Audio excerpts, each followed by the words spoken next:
Pretoria at dusk is a study in fading light and the lingering scent of jacarandas.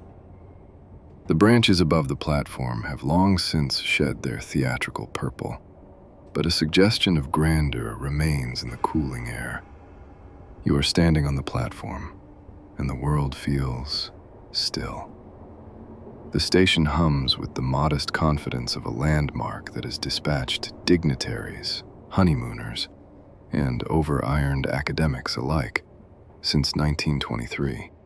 Arriving early is essential here. Punctuality is not about haste. It is a shared agreement that impatience has no place among polished brass. You look around the station, noticing the way the shadows of the arched roof stretch across the concrete like slow-moving ink. There is a specific quality to the air in Pretoria, a dryness that carries the scent of the high veld, mixed with the aroma of hot dust and electrical grease, a scent standardized somewhere between the transition from empire to republic. Before you stands the blue train. Its deep enamel surfaces catch the last diluted gold of the evening. This shade of blue, often called sapphire, is not meant to be flamboyant. It is composed. It implies a continuity that steel carriages first signaled in 1937, offering a streamlined, hygienic modernity that the older wooden coaches could never quite master. You can still detect the ghost of that unveiling in the panel seams, as though the rivets themselves remain satisfied with their own symmetry. Take a moment to consider the weight of this machine. The carriages rest upon bogies engineered for steadiness rather than speed. Their suspension incorporates helical coil springs, supplemented by swing links designed to dampen lateral sway. It is a mechanical diplomacy, a series of iron negotiations, intended to convince fragile crystal glassware inside that it is not, in fact, traveling at all.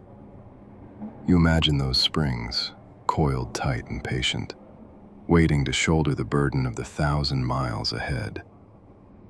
A porter approaches you with a deliberate calm. His white gloves are a reminder of a quieter, more reverent era. They are impeccably clean, as if they have never known the indignity of a fingerprint. It is rumored, reverently, that at certain formal dinners in the 1920s, a gentleman was expected to change gloves between courses, ensuring that no trace of the soup would offend the entree. This brings us to our first yawn-worthy historical footnote of the evening. Victorian and Edwardian etiquette once insisted that perspiration be treated as a moral failure, rather than a biological necessity. To sweat was to lose one's grip on civilization. You look down at your own hands, and you resist the urge to apologize for simply being alive. You are guided toward the entrance. The steps are covered in a deep, royal blue carpet, and they absorb the sound of your ascent, effectively concealing any unseemly enthusiasm. As you step into the vestibule, the handrail feels cool and metallic, softened by decades of polish. The air shifts immediately.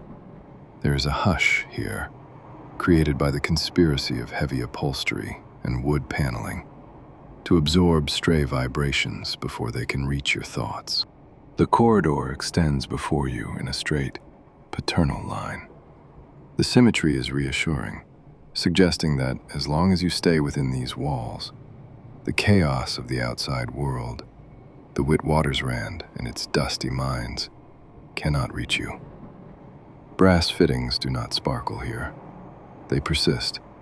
They have been rubbed with beeswax until they glow with a low, internal heat. The thick carpeting suggests that footsteps are entirely optional. You walk, or perhaps you glide, toward the heart of the carriage. A faint scent of pressed linen and old-fashioned protea blossoms hangs in the air, while somewhere deeper in the train, The cautious chime of crystal against crystal rehearses the dinner to come. One can imagine the decades layered here. The Union Limited and the Union Express. Once separate services threading Pretoria and Cape Town, now unified into this singular statement of rolling opulence. There is something dryly amusing about that word, limited. It is as if luxury must apologize for its own abundance, as if it is only allowed to exist within strict, bureaucratic boundaries. This calls to mind another Edwardian manual's warning. One must never recline fully during afternoon tea, lest one appear morally horizontal. You make a silent note to keep your posture at a strictly ethical angle. Through the window, Pretoria settles into the evening with bureaucratic patience. The station lamps flicker on, not with drama, but with efficiency. The shadows of the jacaranda trees lengthen into anonymity as the train's steel flank holds the reflections steady, bending them only slightly along its curved geometry. You become aware of the weight of the carriage beneath you, balanced on its bogies, ready to translate the geological irregularities of the African continent into something resembling courtesy. A steward, moving with the grace of a man who has memorized the rhythm of the rails, gestures toward your suite. The door opens with a muted click, a sound so precise it feels like a period at the end of a long sentence. Inside, the wood paneling is warm, honey-colored, and feels more ceremonial than decorative. The bed is arranged with 100% percale cotton, tucked so tightly that any form of rebellion would require significant paperwork. The lighting is warm and subdued, as if illumination itself has signed a non-disclosure agreement. A small writing desk stands ready for correspondence. That likely won't be sent, given that we now prefer documentation to reflection. You set down your bag. You listen. The train is not yet moving, but there is a preparatory tension in the air, a barely perceptible hum from systems primed for departure. You imagine the steam era, the rhythmic chugging that once preceded this moment, pistons negotiating with gravity in patient syllables. Now, the motion will be smoother, less theatrical, but the memory of steam lingers like an anecdote that refuses to retire. In the dining car, the silverware waits with the quiet ambition of objects that know they will be judged. It was once considered improper to butter bread in a decisive motion. Instead, railway guides suggested fragmenting the act into smaller gestures, as if dairy required philosophical consent. The steward withdraws, and the door closes with a gentle compression of air. You sit on the edge of the bed. The mattress yields without surrendering. The window frames the platform and the jacaranda silhouettes, and you sense that this is more than a departure. It is a rehearsal of departures past. 1923, 1937, and the blue exterior holds steady in your mind as the world begins, very slowly, to drift. You are already in motion, though the movement is so restrained it feels hypothetical, as if the train is reconsidering the idea of travel itself. The platform at Pretoria has thinned into a ribbon of amber light, and the jacaranda silhouettes from a moment ago, those theatrical purple ghosts, now exist only as a smudge against the deepening dark. The corridor outside your suite carries a faint tremor, a reminder of the helical coil springs and swing links we considered earlier. They are performing their quiet diplomacy, a constant, microscopic negotiation between the steel wheel in the imperfect rail. The carriage does not lurch. It does not demand your attention. It simply negotiates. You step out into the corridor. One hand grazes the paneled wall. The wood is cool, polished to a degree that suggests it has been cared for by generations of hands that understood the value of a smooth surface. The carpet, that campaign against noise we mentioned, continues here. Every footfall is absorbed before it can mature into a sound. It is a silent walk toward the heart of the train. The lounge car reveals itself gradually. It does not announce its presence with a flourish. Instead, it unfolds in degrees. First, you see the armchairs, upholstered in a shade of blue that refuses to be anything but dignified. Then, the brass lamps, diffusing light into soft, amber halos. The tables are arranged with symmetrical patience, as if they are waiting for a very important and very slow meeting to begin. A steward glides toward you. He moves with a stability that suggests his shoes are part of the train's own suspension system. He hands you a glass, something effervescent, discreetly celebratory. The bubbles rise with a strange, bureaucratic order. They do not rush to the surface. They ascend in single file, as if following a strict and rather dull protocol. You hold the glass carefully. As you do, you might recall that the suspension system beneath your feet is designed to counteract not only vertical oscillation, but lateral hunting motion. Hunting is that subtle, side-to-side drift that once plagued early high-speed carriages.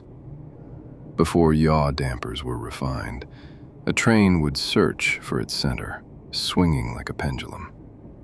But here, the modernized bogies incorporate hydraulic dampers calibrated to reduce resonance at cruising speed. This ensures that even a moment of indecision in your own wrist does not translate into a catastrophe for the glassware. The liquid in your glass remains level, a small, golden proof of engineering excellence. You take a seat. The fabric is firm, resistant to collapse, as though it is gently discouraging any form of dramatic lounging. Across from you, another passenger arranges themselves with ceremonial composure. No one speaks loudly. There is a tacit understanding that sound, like emotion, should be portioned responsibly. You think of the Metro Camel air-conditioned carriages introduced in 1939. They were a revelation, a way to seal the interior from the soot and theatrical size of the steam locomotives. Before then, a journey across the Karoo meant a constant battle with dust. Now, the exterior is sealed, and the air you breathe is as composed as the upholstery. The train gathers confidence. The rhythm beneath your shoes grows more legible, a measured percussion that suggests progress without the vulgarity of hurry. Outside the window, the suburban lights of the high veld yield to a broader, more meaningful darkness. The land begins to open incrementally. You sense the faint undulation that precedes the approach to the Mahalisburg Mountains. You do not see them yet. There is only a suggestion, a darker band against the night, a quiet interruption in the horizon's complacency. It is a wall of ancient rock waiting to receive the train. A steward glides past once more, carrying a tray of canapes arranged in geometric obedience. You select one that appears architecturally stable. The flavors are precise, restrained, engineered for a conversation that will never, under any circumstances, escalate. Silverware rests nearby, aligned with such exactitude that you suspect it was measured with a ruler before the guests arrived. In certain 1920s dining protocols, guests were cautioned not to gesture with a fork, lest they inadvertently impale the dignity of their host. You keep your own fork motionless, letting it contemplate its own legacy as a tool of civilization. As the train increases speed, the glass in your hand vibrates almost imperceptibly. It is less a shake and more a suggestion of movement, translated through layers of engineered compliance. Suddenly, the air pressure shifts. You are passing another train, traveling in the opposite direction. There is a soft, cushioned concussion, a muted woof of air that is quickly absorbed by the sealed windows and the disciplined suspension. The hydraulic dampers do their work without applause. You imagine the early decades, when steam locomotives announced themselves with cinders and theatrical groans. Now, you are in a sanctuary. You rise and drift toward the observation window at the end of the carriage. The corridor lights dim slightly as you move, encouraging introspection. Outside, the terrain is becoming less urban and more geological. Low ridges gather on the horizon, their forms ancient and entirely unbothered by our passing. The Mahalisberg range, older than most mountain systems on Earth, waits ahead with indifferent patience. You press your palm lightly against the glass. It is cool. It is unwavering. A fellow passenger remarks on the smoothness of the ride. You nod, resisting the temptation to deliver an unsolicited lecture on yaw dampers. Instead, you offer a neutral observation about craftsmanship. Historically, it was considered improper to compliment the train too enthusiastically in mixed company. 4. Excessive praise might imply dissatisfaction with one's previous conveyances. And so, the compliment passes between you like a polite ghost.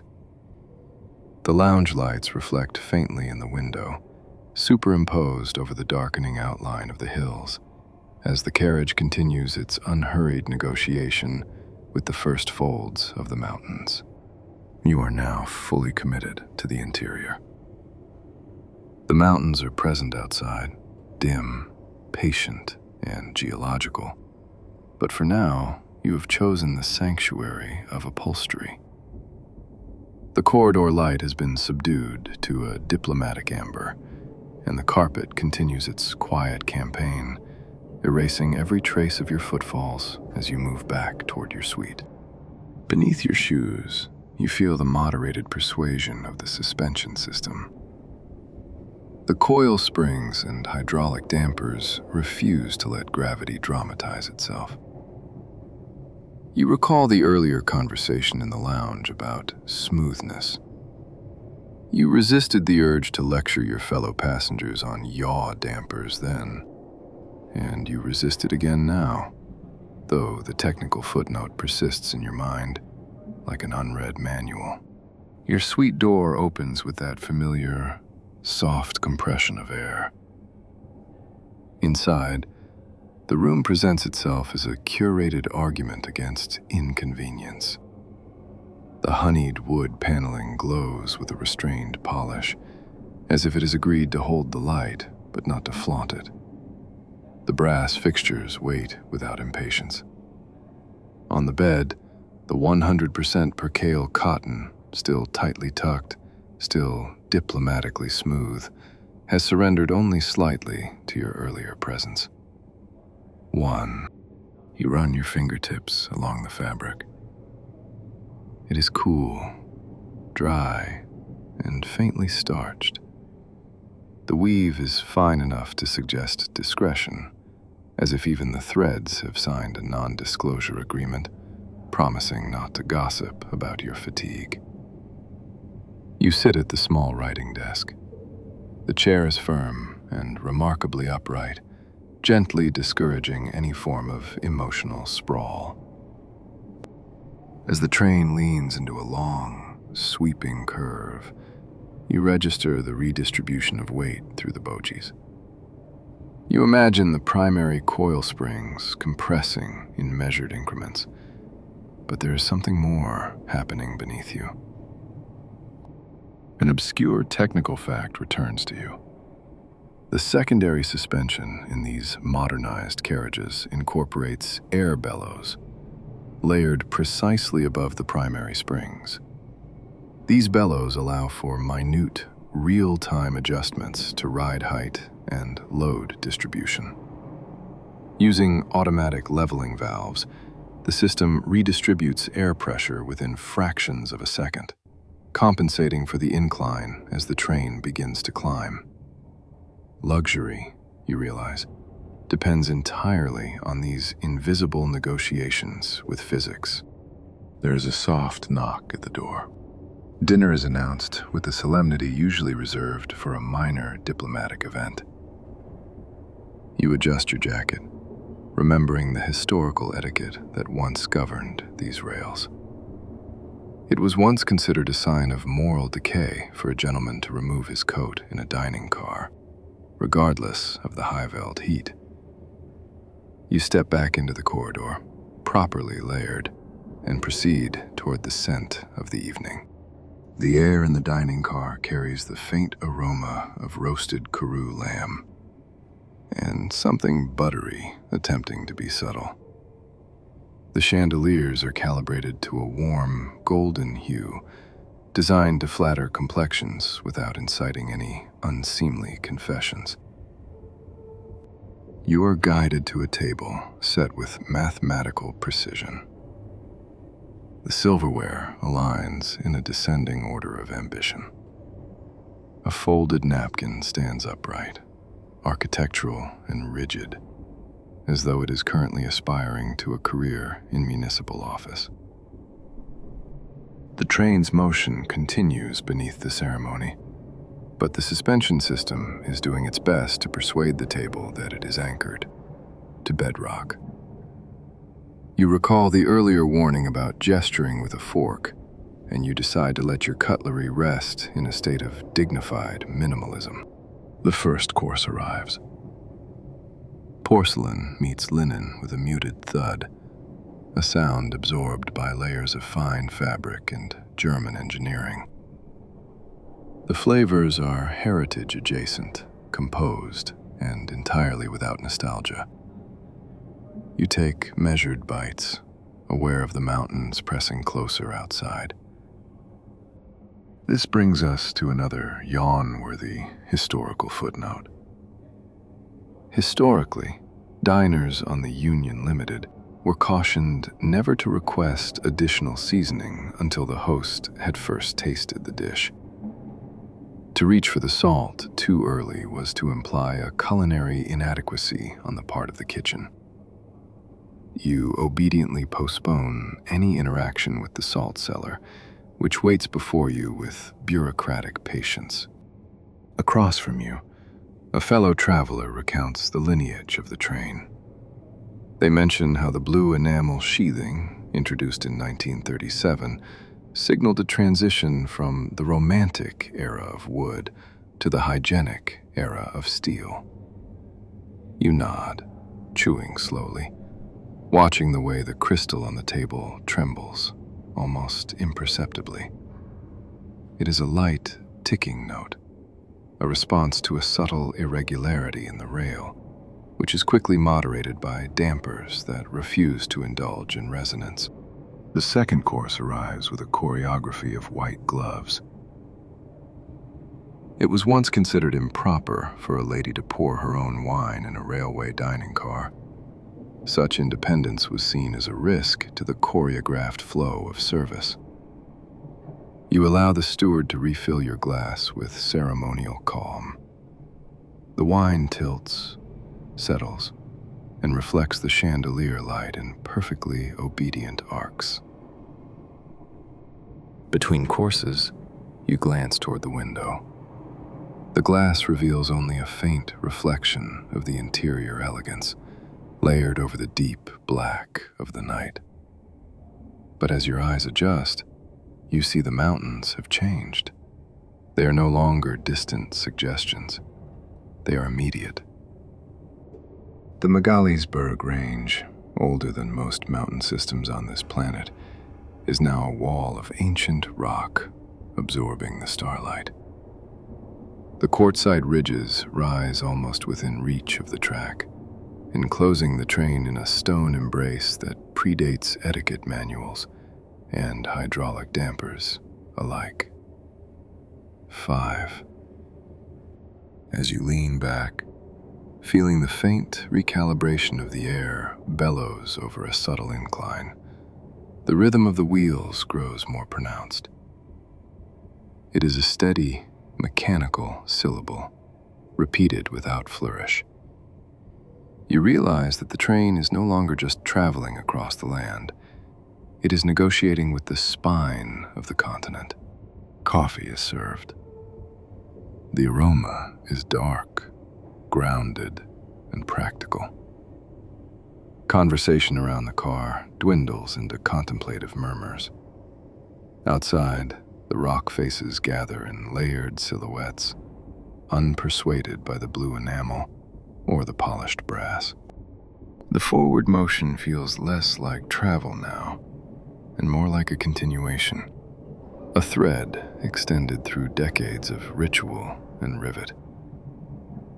You rise from the table, nodding with restrained gratitude to the staff. The corridor receives you again, its carpet still suppressing any evidence of ambition, as you begin your walk back toward the suite, where the immaculately tucked percale cotton and the tightening corridor of stone are waiting for you.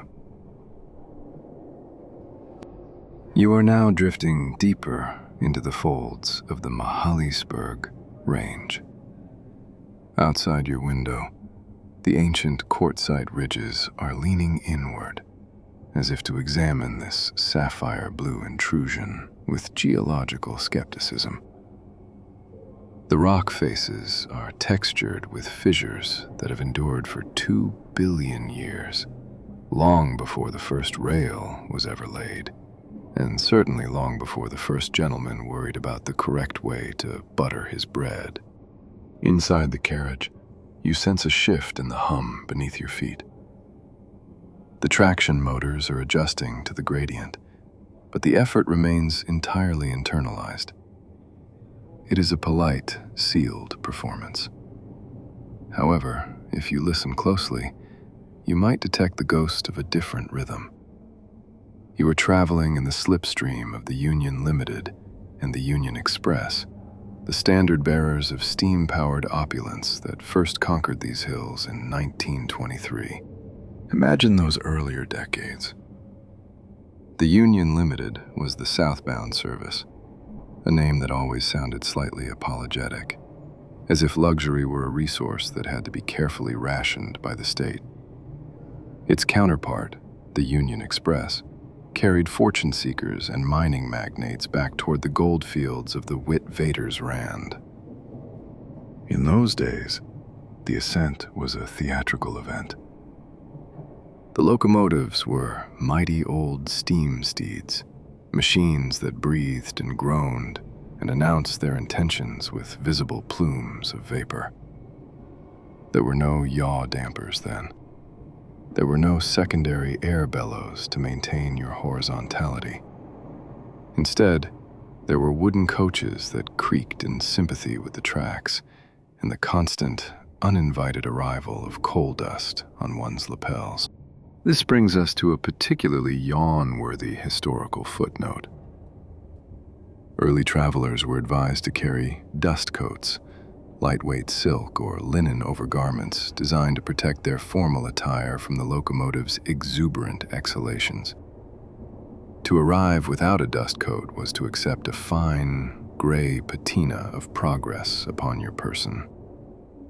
You look at your current jacket, pristine and insulated, and you feel a quiet, heavy gratitude for the invention of the sealed window.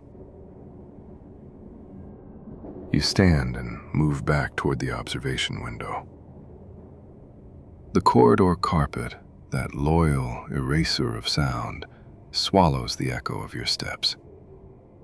Through the glass, you see the train curving along a shelf carved into the slope. The blue enamel surfaces catch the interior light, tracing a deliberate sapphire arc along the mountainside. You recall the riveted revelation of 1937, when these steel carriages were first introduced. They were heralded as a triumph of hygienic modernity. Steel did not warp like wood. Steel did not harbor the multiplicity of insects that early travelers often complained about in their journals. Steel promised a sanitized, streamlined future. Yet, even now, the rivets themselves seem to hold a memory of the older ways. They are satisfied with their own symmetry, as if they know they are the only thing standing between you and the 2-billion-year-old rock. The train leans into another curve. You feel the moderated redistribution of weight.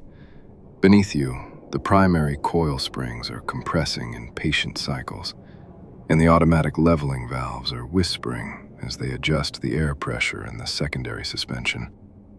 It is a sequence of microscopic corrections that sustain your composure. Historically, it was considered gauche to discuss the mechanics of one's conveyance in the lounge. Curiosity about pistons and boiler pressure was deemed faintly industrial, a topic for the engine room rather than the drawing room. You resolve to remain silent on the matter of the air bellows, though they continue their anonymous labor, ensuring that the crystal in the dining car remains contemplative. The climb continues. The Magaliesberg Mountains reveal a broader vista now. Layered ridges receding into charcoal gradients, traced by a moon that seems to be keeping pace with the train. There is no plume of steam to annotate the effort. There is only the hum. It is a modern syllable, repeated without flourish. You rest your palm against the wall paneling. You feel the vibration translated through layers of insulation, and it is almost musical. It occurs to you that the train is not just traveling across the land. It is a thread extended through decades of ritual. 1923 optimism, 1937 confidence, 1946 re-emergence. Each era has layered its own silence over these tracks. A steward passes you in the corridor. His nod is a masterpiece of restrained information. He carries a tray of silver service for a late-night tea, and the liquid in the pot remains as level as the horizon. You think of the 1933 dining saloon, the Pro Tea, where they first demonstrated this smooth-running quality by filling a glass of water to within 6 millimeters of the brim.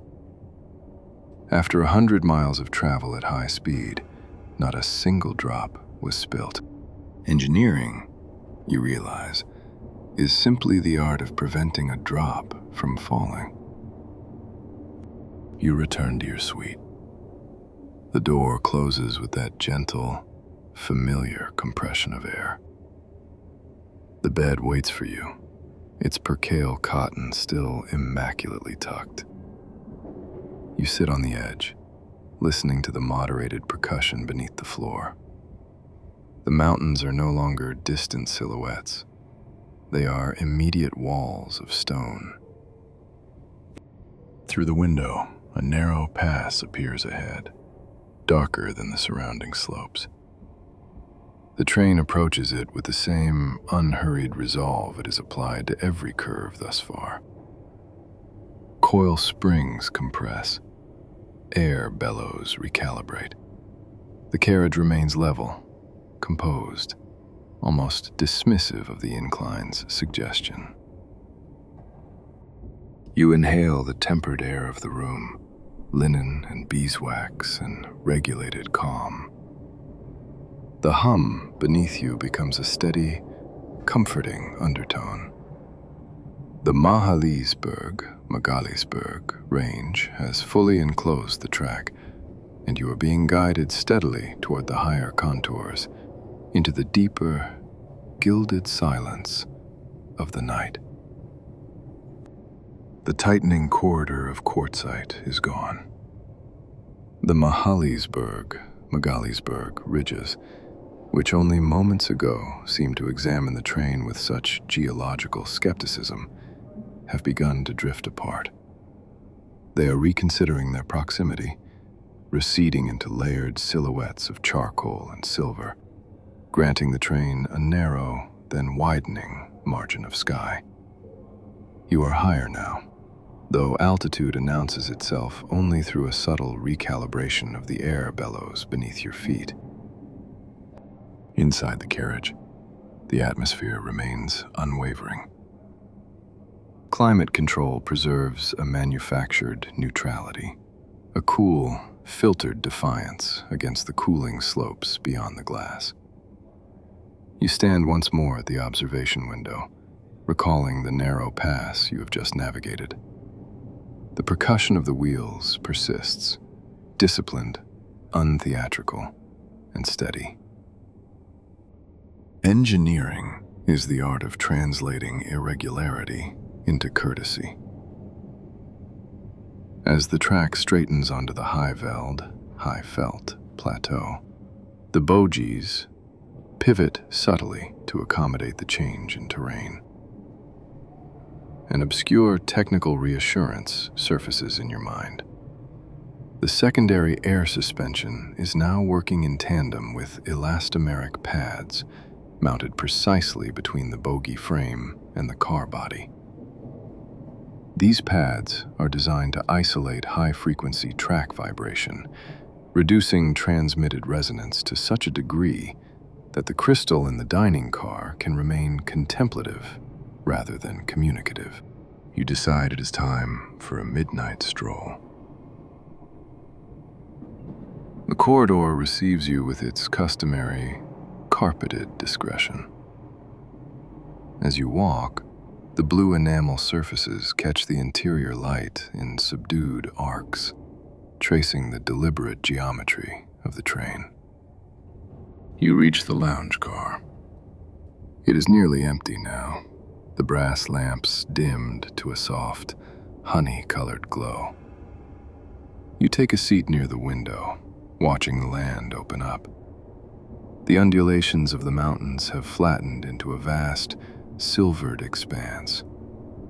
This is the hinterland, the great interior heart of South Africa, a place where the horizon is less a boundary and more of a suggestion. The hum beneath your shoes feels steadier here on the long straights. You might recall that lateral dampers are specifically tuned to counteract yaw oscillation on these sections of track.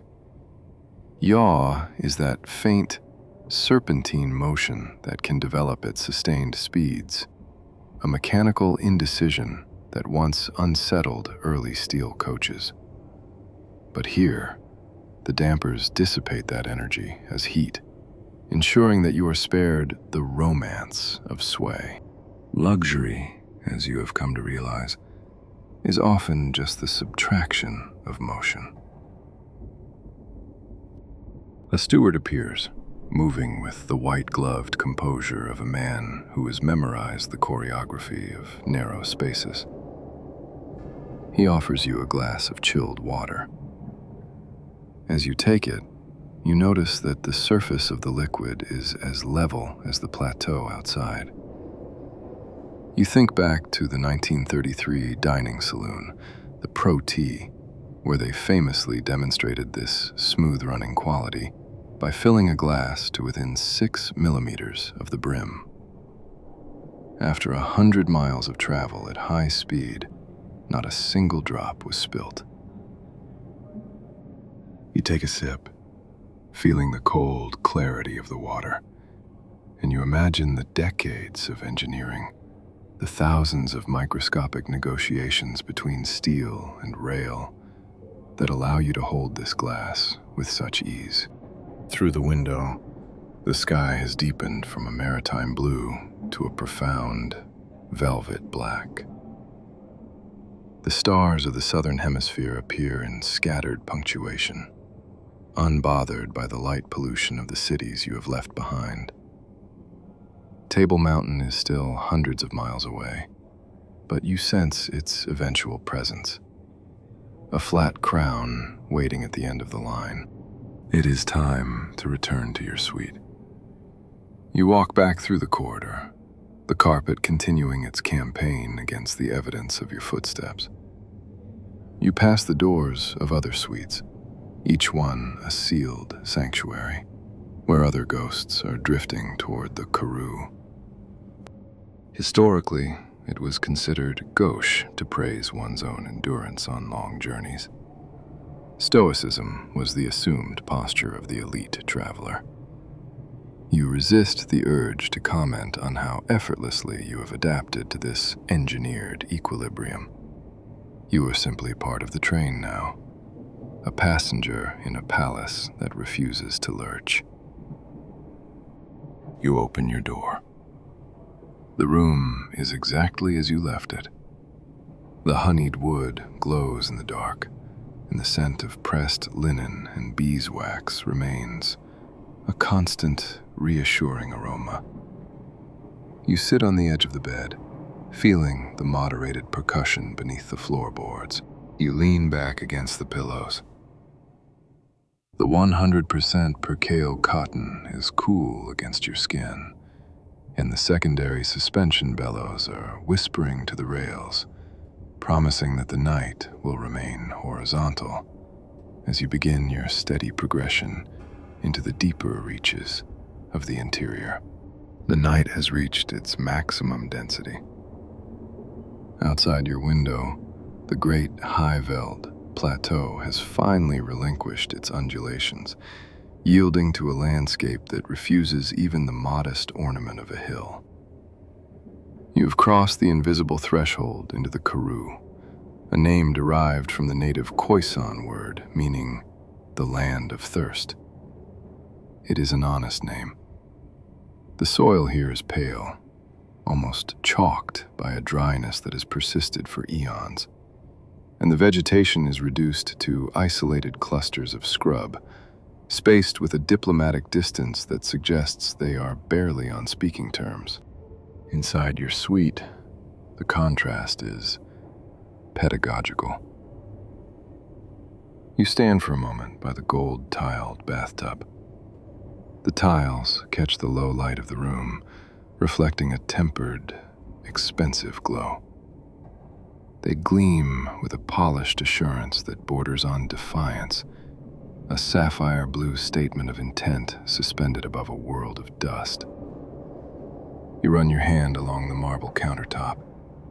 It is cool, unwavering, and entirely indifferent to the 1,000 square miles of brittle earth passing just inches away. There is an obscure technical reassurance that accompanies this particular hour. The transverse dampers. On these open interior planes, crosswinds can be relentless, sweeping across the flat Karoo with an energy that would, in a lesser machine, cause an unseemly roll. But the modernized bogies beneath you are fitted with dampers mounted diagonally between the bogie frame and the car body.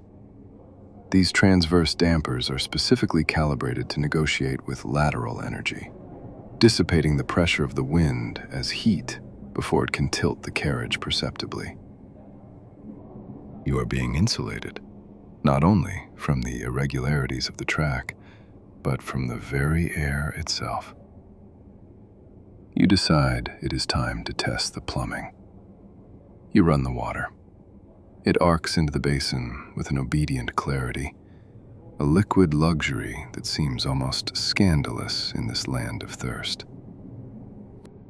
This brings us to our next yawn-worthy historical footnote: the etiquette of arid extraction. In the early 1920s, it was considered a minor breach of character to request additional water for washing while traversing the Karoo One. To do so was to imply a certain ignorance of the landscape's scarcity, a lack of empathy for the dry earth. One was expected to perform one's ablutions with a stoic and rather minimal volume of fluid. You, however, watch the tub fill, acknowledging that morality has loosened considerably since the era of the Union Limited, and you sink into the warmth. The carriage continues its moderated advance. As you recline, you sense only a faint, rhythmic translation of motion through the water's surface. The vertical hydraulic dampers are working in parallel with the secondary air suspension, mitigating high-frequency bounce induced by minor rail imperfections. You are spared the indignity of ripples. The water remains placid, a small, private lake, traveling at 90 kilometers per hour. You imagine the early travelers of the 1890s, fortune seekers and magnates who crossed this same stretch of earth in wooden coaches. For them, the Karoo was an experience of tedious discomfort. There was the constant intrusion of coal dust, the multiplicity of insects, and the sheer physical weight of the heat. They traveled with dust coats and low expectations. Now, you are in a sanctuary where the air is filtered, the linen is cool, and the only reminder of the desert is the pale, moonlit geometry beyond the glass. You stand, the air in the suite feeling marginally cooler against your warmed skin. You dry yourself with unhurried deliberation, feeling the dense, monogrammed weave of the towel. Historically, it was once advised that one should never discuss the temperature of one's bath in polite company, as comfort was considered a private and perhaps unearned indulgence. You keep your satisfaction to yourself, adhering to the code of the refined ghost. You return to the bed. The 100% percale cotton is waiting for you, still crisp, still carrying the faint scent of beeswax and pressed linen. You sit on the edge, listening. The hum beneath the floorboards is a steady, comforting undertone, neither rising nor falling. It is a modern syllable, repeated without flourish, the sound of systems operating at peak efficiency. Through the window, a solitary farm fence parallels the track for a brief moment, its wire tracing a silver line under the stars before veering away into the void. You think of the millions of sleepers who have preceded you on these rails, each one a passenger in a palace that refuses to lurch. 1923, 1937, 1946.3. Each era has contributed its own layer of silence to this journey. You lean back against the pillows. The secondary suspension air bellows are whispering to the Karoo dust, promising that your horizontality will be preserved, regardless of the gradient. The transverse dampers are holding the crosswinds at bay, and the primary coil springs are absorbing the microscopic irregularities of the desert rail. You are no longer just a traveler. You are an integrated component of the machine, a ghost in a blue enamel shell, drifting steadily through the land of thirst. The darkness outside is total, a velvet-lined anonymity, and the hum of the train is the only voice left in the world. guiding you deeper into the gilded silence of the interior. The deep night remains your primary landscape. But while the suites and corridors are held in a state of curated silence, somewhere in the center of this palace, there is a controlled, industrial hustle. You decide to drift toward the dining car, not for a meal, but to witness the mechanics of nourishment. As you move, you pass through the kitchen car. In the modern fleet, this is often a twin unit, an engineering partner to the 42-seat dining car.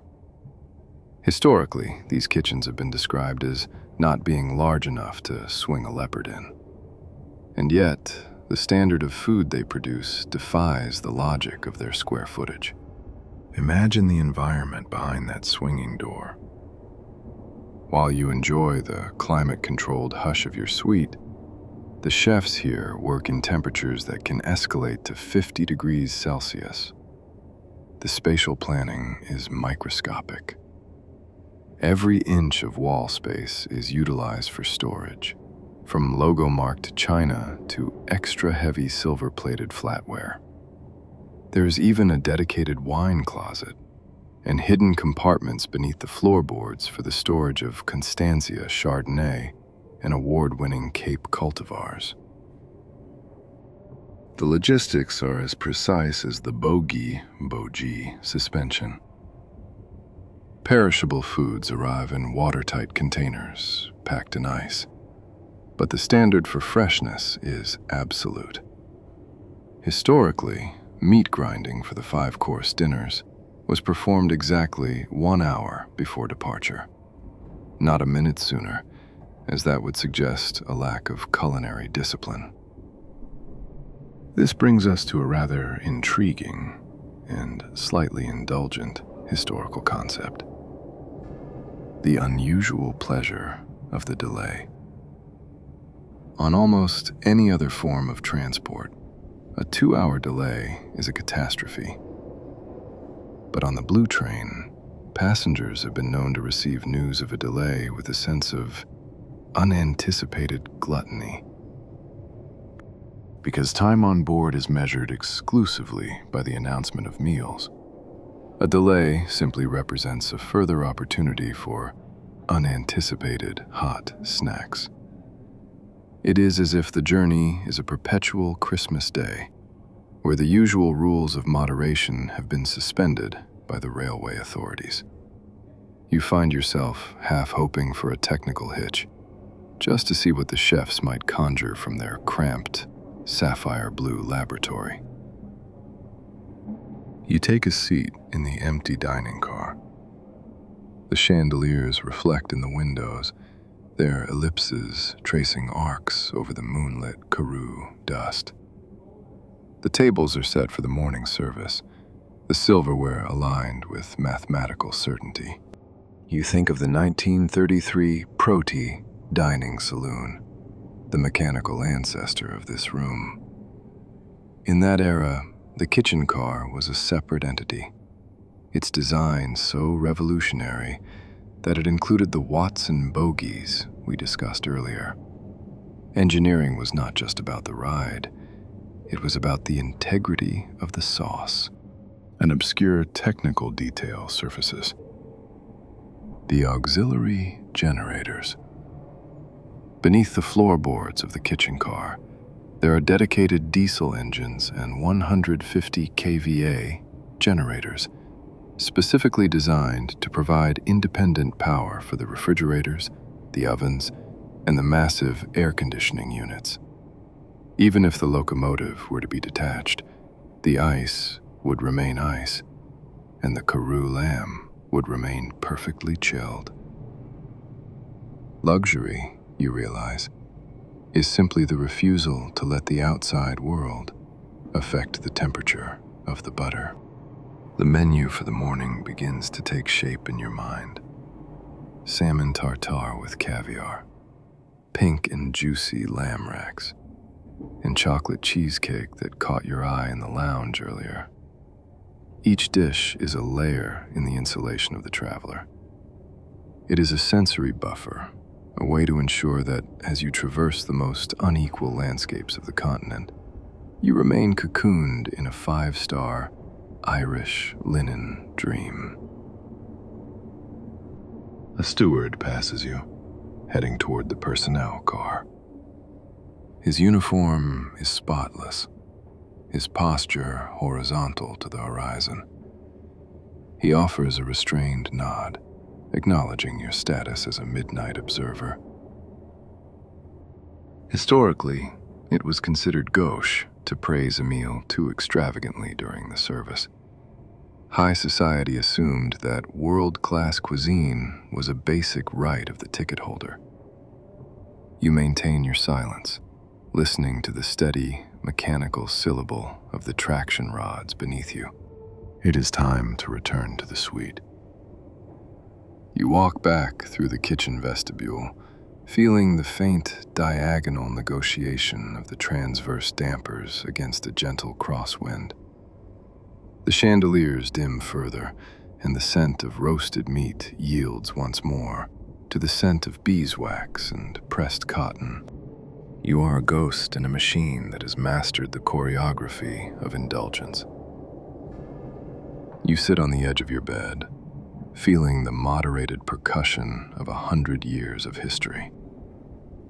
The karoo continues its pale, unadorned insistence beyond the glass, but here, in the gilded silence, the night is steady, the liquid is level, and you are drifting steadily deeper into the interior. You are watching the horizon reconsider itself.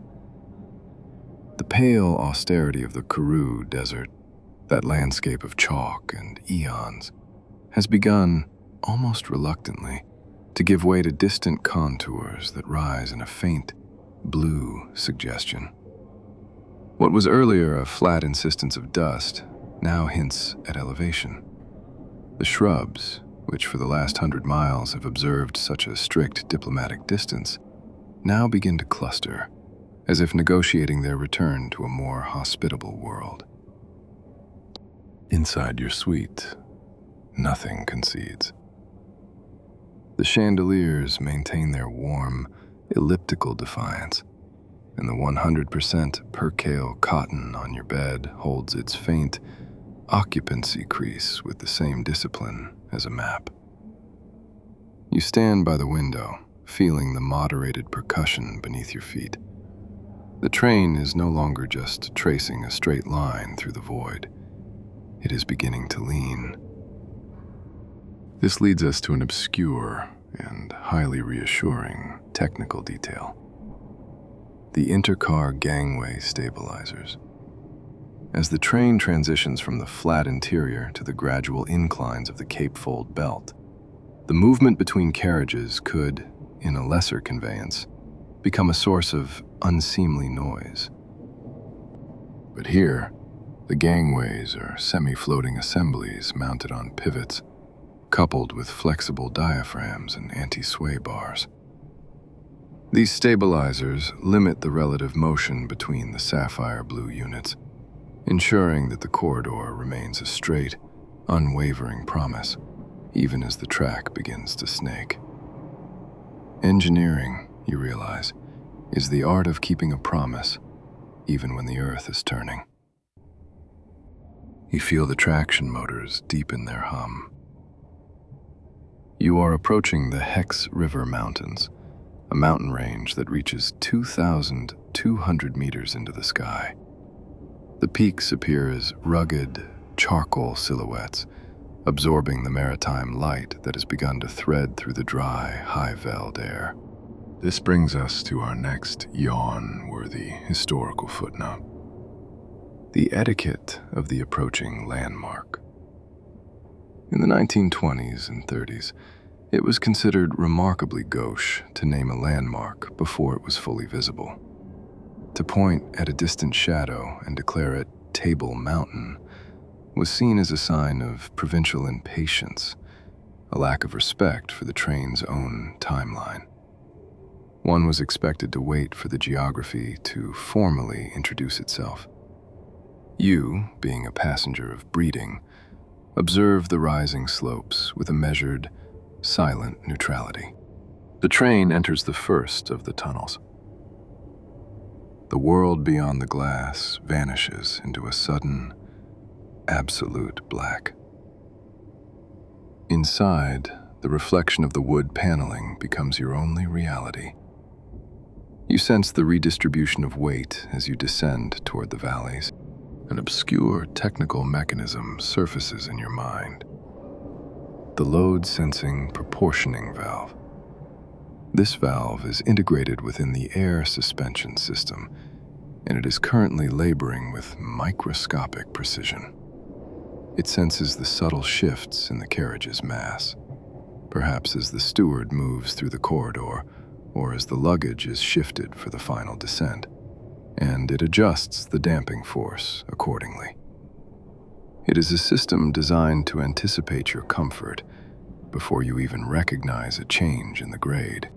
You decide to return to the lounge car for one final observation. The carpet, that loyal campaign against sound, swallows your footsteps once more. You pass a steward who is inquiring about your packing arrangements. Historically, it was considered a minor breach of decorum to begin packing before the final whistle. To be seen with a suitcase while still in motion was to suggest an eagerness to depart, rather than a gratitude for the journey. You assure him that your belongings remain respectfully arranged, and you take a seat near the panoramic window at the rear. The Hex River Valley opens up beneath you, a lush, green oasis of winelands that feels like a miracle after the bleached severity of the desert. The rows of vines appear in geometric obedience, stretching toward the feet of the mountains. The light here has changed. It carries a saline clarity, a suggestion of the Atlantic that is now less than 100 miles away. And then it happens. Table Mountain begins to separate from the sky. It is an indifference that feels architectural. The flat summit, the tablecloth of cloud that often drapes over its edges, hovers above the darker slopes of the coast.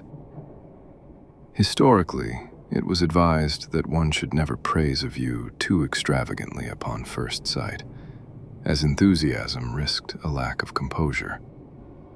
You confine your admiration to a measured, nearly inaudible, remarkable. The hum of the train softens. The braking effort increases imperceptibly. A restrained negotiation with gravity moderated by the load-sensing valves. You do not lurch. You do not sway.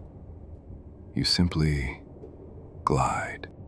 You think of the millions of ghosts who have watched this same mountain resolve itself through these same windows. 1923, 1937, 1946. Each era has brought its own silence to this arrival. You are an integrated component of the machine now, a ghost in a sapphire shell, tracing a deliberate descent toward the mother city. The final stretch of rail carries you past the clustered, angular buildings of the outskirts. The blue enamel reflects the coastal sun in subdued arcs, and the air inside remains temperate, filtered, and entirely unruffled. You sit upright, posture untroubled, as the carriage guides you toward the waiting platforms, into the final, gilded silence of the journey's end. You are now descending into the maritime air of the coast. But the story of the blue train does not end at the platform of the mother city. While the journey from Pretoria remains the spine of the service, we must now consider the expansion of the dream. In 1997 and 1998, the Palace on Wheels decided to test the limits of its own exclusivity by reaching into the wilder frontier of the southern coast and the mist-shrouded gorge of Victoria Falls. You imagine the train transitioning onto the Garden Route, that 500-kilometer stretch of coastline that links Cape Town to Kkeberha, a name that, for the uninitiated, represents a formidable linguistic obstacle. Here, the pale austerity of the Karoo is replaced by the assertive, dark green of the ancient forests. The soil is no longer chalky and brittle. It is rich, damp, and heavy with the scent of pine and salt spray. Take a moment to consider the technical foundation of this entire journey. The Cape Gauge. Most of the world's prestigious trains run on standard gauge, an inheritance of British industrialism measuring 1,435 millimeters. But the Blue Train, as you feel it lean into a coastal curve now, is performing its magic on a much narrower path. The Cape Gauge measures exactly 1,067 millimeters, or 3 feet, 6 inches. It is a narrow and historically temperamental arrangement of steel. It was originally chosen by the colonial authorities in the 19th century as a cost-saving measure, a way to navigate the rugged African interior without the massive earthworks required for wider tracks. However, this narrowness presented a profound engineering challenge for a luxury service. A narrower track means a higher risk of lateral sway and a greater sensitivity to weight distribution. You are riding on a technical miracle. The Watson bogies we discussed, with their helical coil springs and secondary air bellows, were engineered specifically to compensate for this narrow foundation. Engineering, you realize, is the art of building a palace upon a very thin line. This brings us to a rather intriguing and slightly somber historical concept: the paradox of the sapphire name. For you, and for the presidents and kings who have preceded you, the Blue Train is a name that represents the absolute pinnacle of global luxury travel. It is a sanctuary of Irish linen and gold-tiled bathtubs. However, if you were to walk into the townships that hug the tracks, you might find that the name carries a very different and far more dangerous meaning. In South African slang, the Blue Train, or vlam, is the name given to the methylated spirits consumed by those in the deepest grasp of poverty. Because the spirit is dyed blue to signify its toxicity, the desperate act of drinking it is known colloquially as riding the Blue Train. This linguistic duality, the five-star hotel on wheels gliding past the one-way train of death, is a startling window into the soul of the country. It is a reminder that you are a ghost in a machine that carries more than just passengers. It carries a century of political and social transformation, gliding beneath the surface of a sapphire blue dream. You sit upright, posture untroubled, and you observe this contrast with a measured, respectful silence. The train gathers confidence as it approaches the final coastal grade. You think back to the year 1925, the era of mighty old steam steeds. On August the 13th of that year, an engine known simply as number 860 created a world record. It hauled the Union Limited from Johannesburg to Cape Town, single-handed, covering 956 miles in exactly 29 hours. In an era of coal dust and pistons, that was a performance of sublime power. It proved that the African interior could not only be crossed, but conquered by the rhythm of steel. Today, that record is merely a footnote in a journey that prefers meandering to conquest. The blue train no longer rushes. It lingers, as if it knows that the most precious resource on board is the time you spend doing absolutely nothing. A steward passes through the corridor, his white-gloved nod acknowledging your status as a midnight observer. He mentions the iconic parting memento, a small, sapphire-blue gift that guests receive upon arrival. This leads us to our next yawn-worthy historical footnote. The etiquette of the memento. In the 1930s, it was considered a minor breach of character to inquire about gifts before the final stop.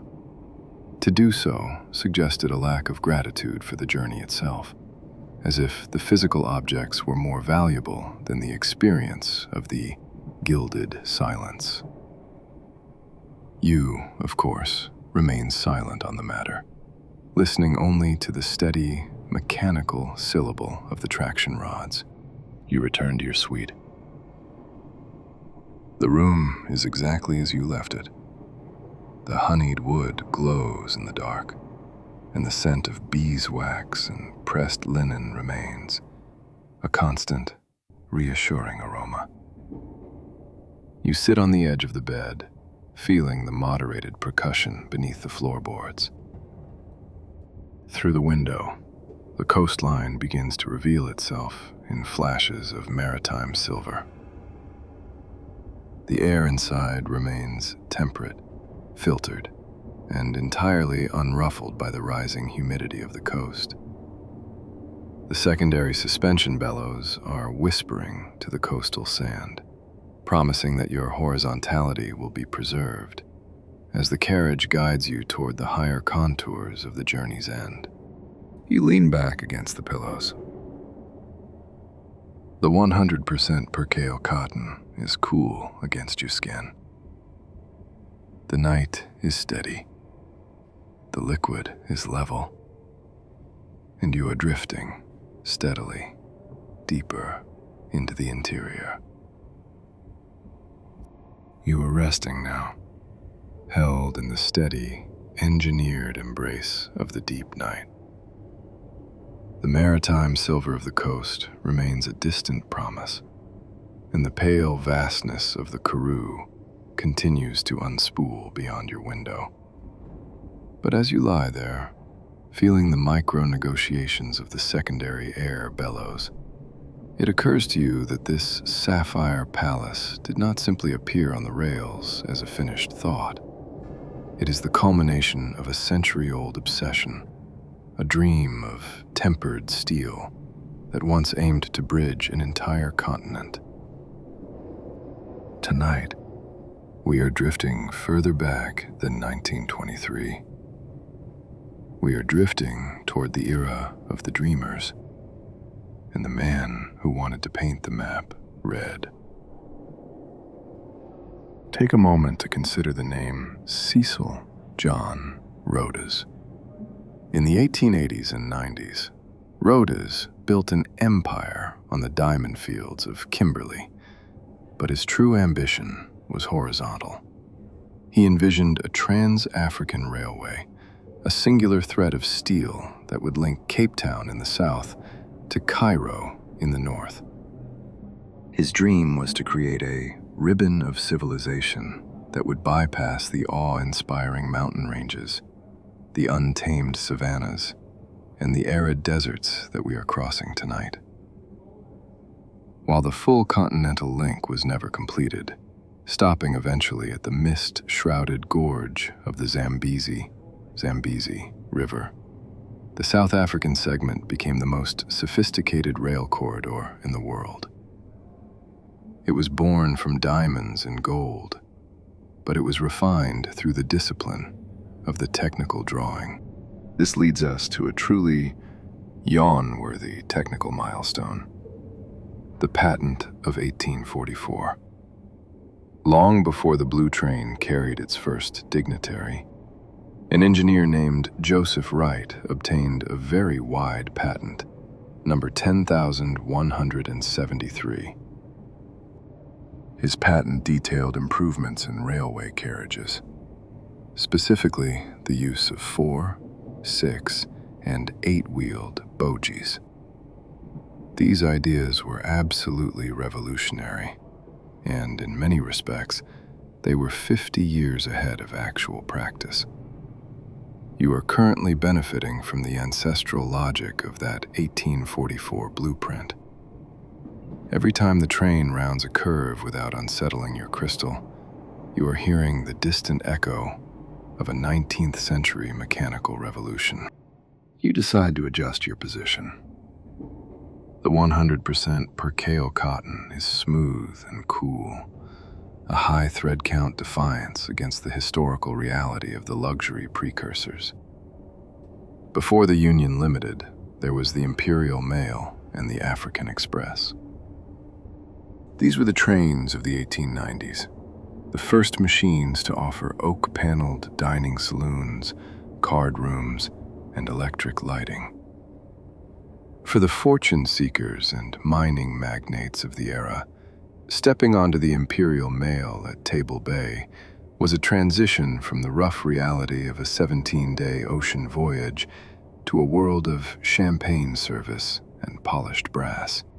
This brings us to our next yawn-worthy historical footnote: the etiquette of ambition. In the late 1800s, it was considered a minor breach of character for a passenger to discuss his mining claims or business ventures in the dining car. To talk of money, even on a train built entirely on the proceeds of gold, was seen as a sign of industrial anxiety. One was expected to discuss the weather, the quality of the claret, or the technical properties of oak paneling. You maintain a posture of genteel indifference, listening only to the steady, mechanical syllable of the wheels.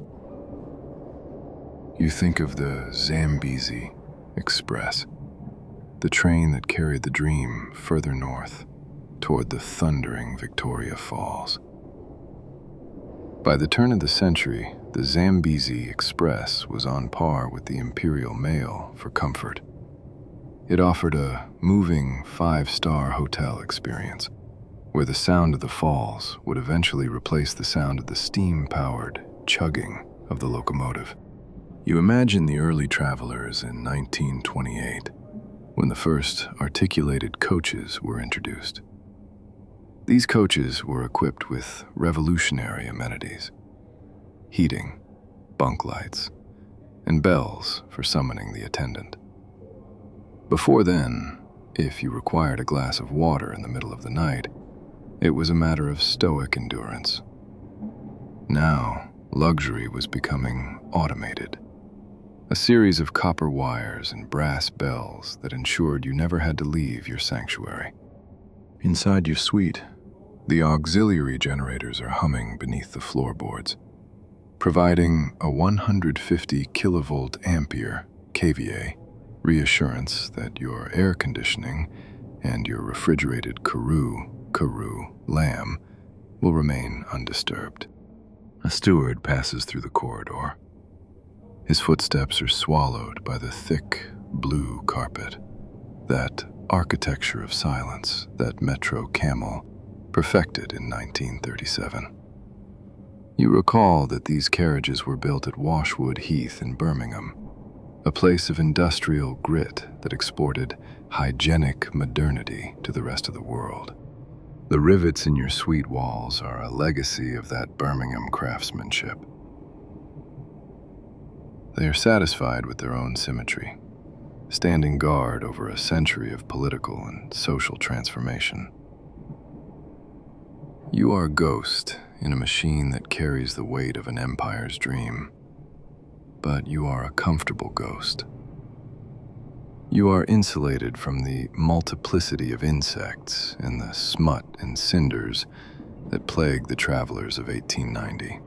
Through the window, the stars of the southern hemisphere continue their slow, astronomical meeting. The land is total silence, a velvet-lined anonymity, and the hum of the train is the only voice left in the world. It is a modern syllable, repeated without flourish, guiding you deeper into the gilded silence of the interior. You lean back, feeling the primary coil springs and the secondary air bellows performing their quiet diplomacy between steel and rail.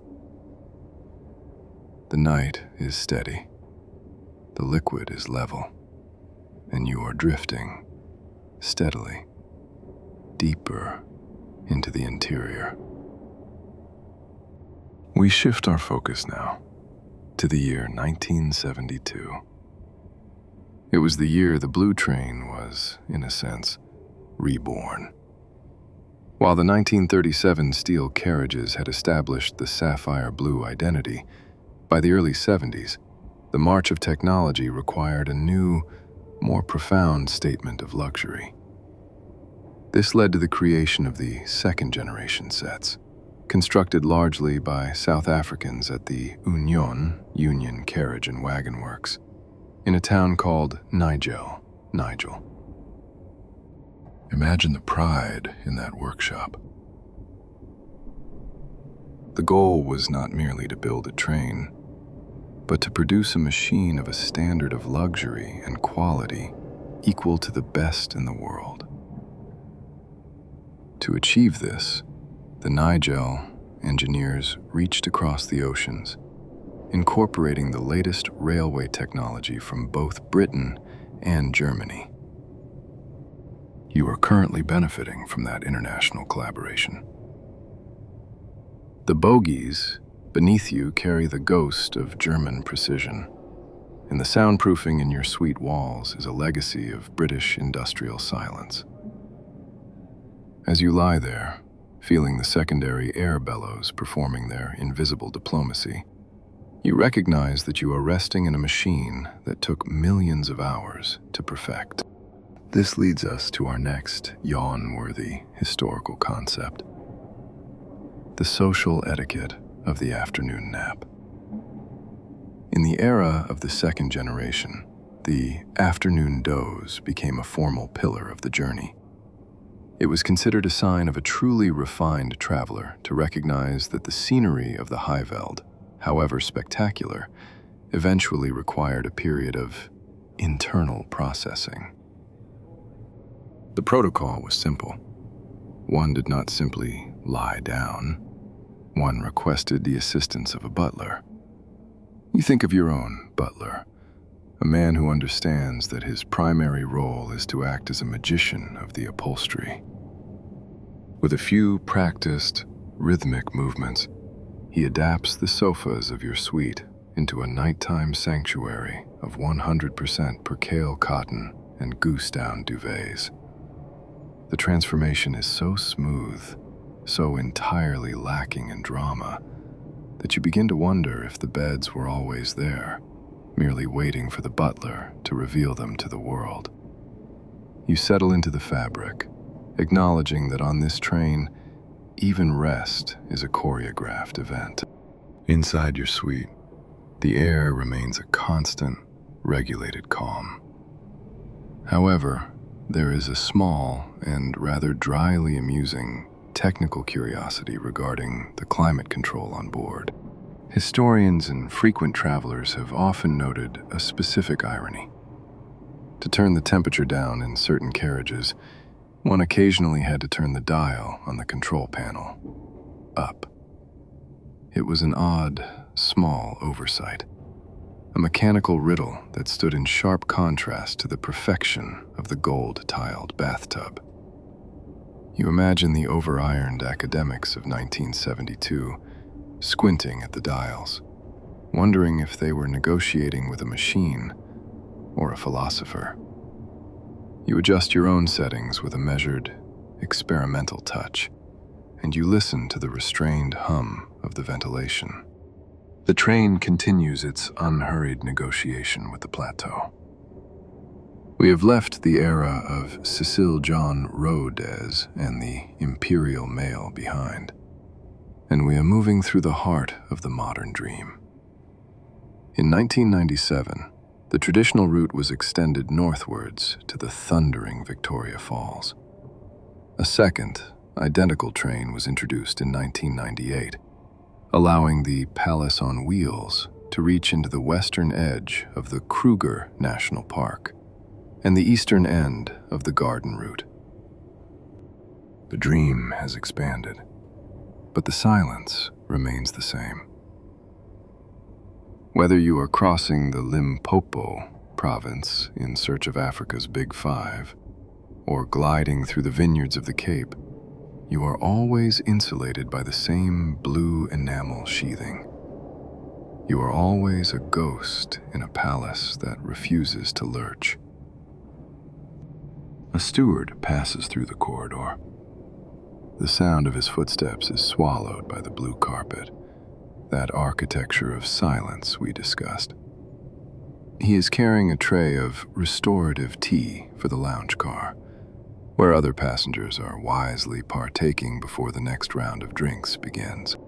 Historically, it was considered gauche to appear too weary or dazed during the afternoon service. One was expected to maintain a posture of languid alertness. You, however, choose to remain in your suite, feeling the primary coil springs absorbing the vertical irregularities of the desert rail.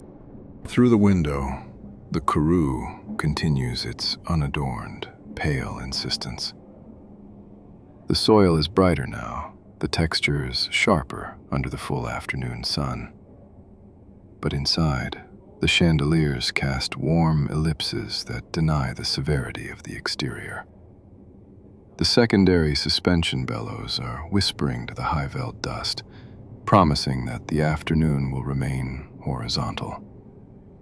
And you are drifting steadily deeper into the interior. The air has changed again. You sense it before you see any evidence beyond the glass. The dry, heated breath of the interior plateau has begun to yield to something cooler, something with a faint, saline weight. You are approaching the edge of the continent. The pale austerity of the Karoo, that landscape of chalk and eons, has finally surrendered to the green, mountainous descent of the Western Cape. Inside the carriage, the atmosphere remains unwavering. The 100% percale cotton on your bed is cool against your skin, and the honeyed wood paneling holds the afternoon light with its customary, disciplined glow. You stand by the panoramic window, watching the world transition from the mineral to the maritime. This leads us to our next technical footnote: the load-sensing proportioning valve. As the train enters the first of the tunnels in the Hex River Mountains, you sense a redistribution of weight. This valve, integrated deep within the air suspension system, is currently laboring with microscopic precision. It is a mechanical brain that monitors the total mass of the carriage. As passengers' preparation for arrival, as luggage is shifted, and as the braking effort increases for the descent, the valve adjusts the damping force in real time.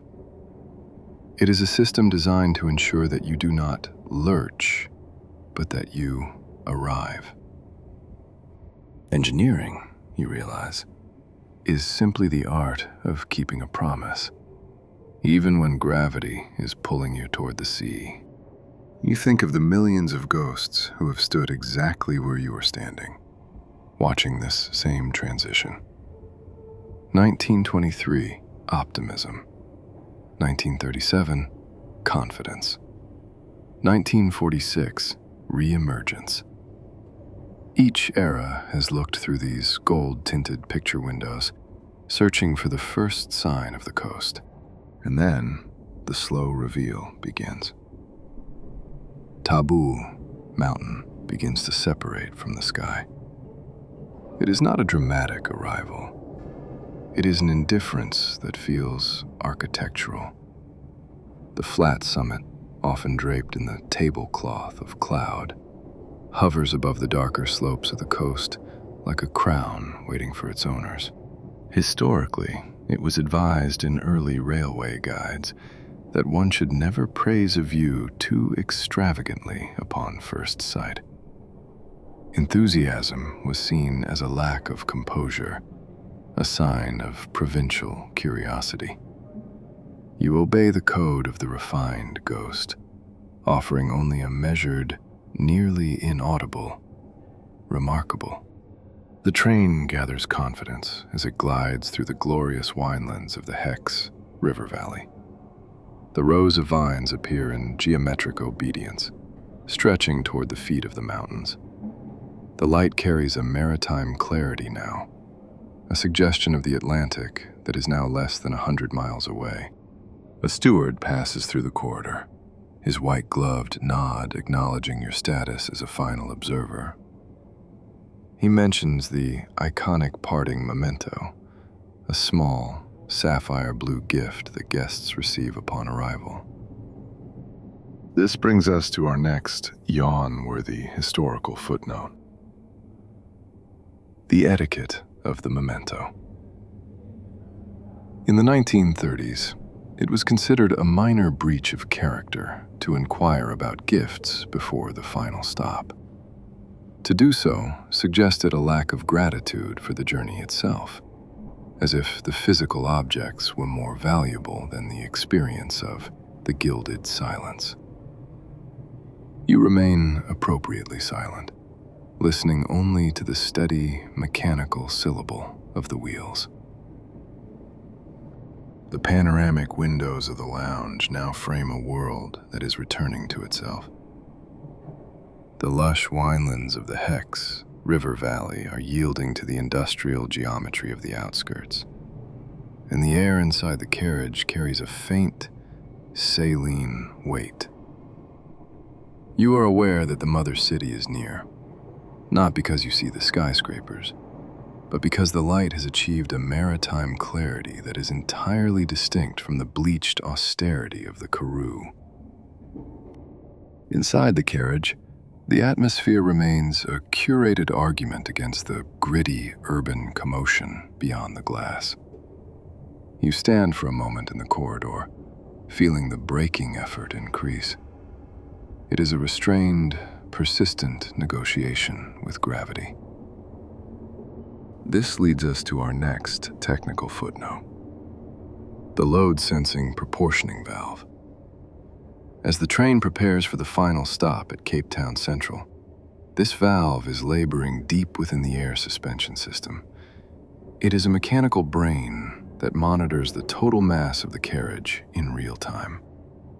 As you and your fellow ghosts move toward the vestibules, and as the butlers shift the luggage for disembarkation, the valve adjusts the damping force accordingly. It ensures that the transition from 90 kilometers per hour to a complete standstill is achieved with such a lack of drama that the crystal in the lounge remains convincingly still. Historically, it was considered a sign of provincial impatience to begin packing your belongings before the final whistle had sounded. To be seen with a suitcase while the train was still in motion was to admit a certain eagerness to depart, a lack of respect for the journey itself. You, however, remain appropriately unhurried, your belongings respectfully arranged within the honey-colored timber marquetry of your suite. You look through the glass at the passing scenery. You see the tin shacks that hug the tracks, cube-shaped homes that stand in sharp, pedagogical contrast to the gold-tiled sanctuary you have occupied for the last 1,000 miles. It is a startling glimpse into a country that Joseph Lelyveld once described as compartmentalized on or off the rails. You see giddy children waving as the sapphire blue flank of the train joggers past, and you realize that you are part of a century of political and social transformation, gliding beneath the surface of a blue enamel dream. The train leans into its final curve, The inner car gangway stabilizers, those semi-floating assemblies we discussed, ensure that the corridor remains a straight, unwavering promise, even as the track enters the station limits. You feel the air pressure shift as you pass the terminal buildings. The hydraulic dampers do their work without applause, quelling the last minor lateral suggestion of the rail. This brings us to our next yawn-worthy historical footnote: the etiquette of the final platform. In the 1920s, it was considered a minor breach of character to appear too exuberant or enthusiastic upon arrival. One was expected to disembark with a stoic posture, acknowledging the porters and butlers with a restrained nod that suggested that five-star luxury was not a novelty, but a baseline expectation. You imagine yourself stepping onto the blue carpet, greeted by name by butlers in white gloves, and you maintain a posture of genteel indifference. The hum of the traction motors softens into a whisper. The carriage glides past the final signals, its blue surfaces catching the afternoon sun in subdued arcs. Table Mountain is no longer a distant outline. It is an architectural indifference that dominates the view, its flat summit draped in a tablecloth of cloud. You return to your seat. The 100% percale cotton is smooth and cool, and the secondary suspension bellows are whispering their final negotiations to the coastal sand. You are an integrated component of the machine now, a ghost in a palace of steel, and you are drifting steadily deeper into the interior. And now, the palace is still. The blue carpet is under your feet, and the maritime air is cool against your skin. But you are not leaving the journey. You are taking the gilded silence with you into the deeper currents of your own rest. The secondary air bellows have finished their negotiations. The primary coil springs are at ease, and the ancient rock of the Magaliesberg remains behind you, unbothered by time. Close your eyes now. Imagine the sapphire blue enamel receding into the dark.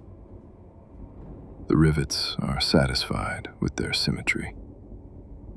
The percale cotton is smooth, and there is nothing left to do but drift. I genuinely enjoy what I do here, exploring these yawn-worthy corners of the past with you. If you are still awake, please post your location and local time in the comments. It is our global ritual for those who watch the world through the glass of history. Until the next time we drift through the currents of the past, sleep well.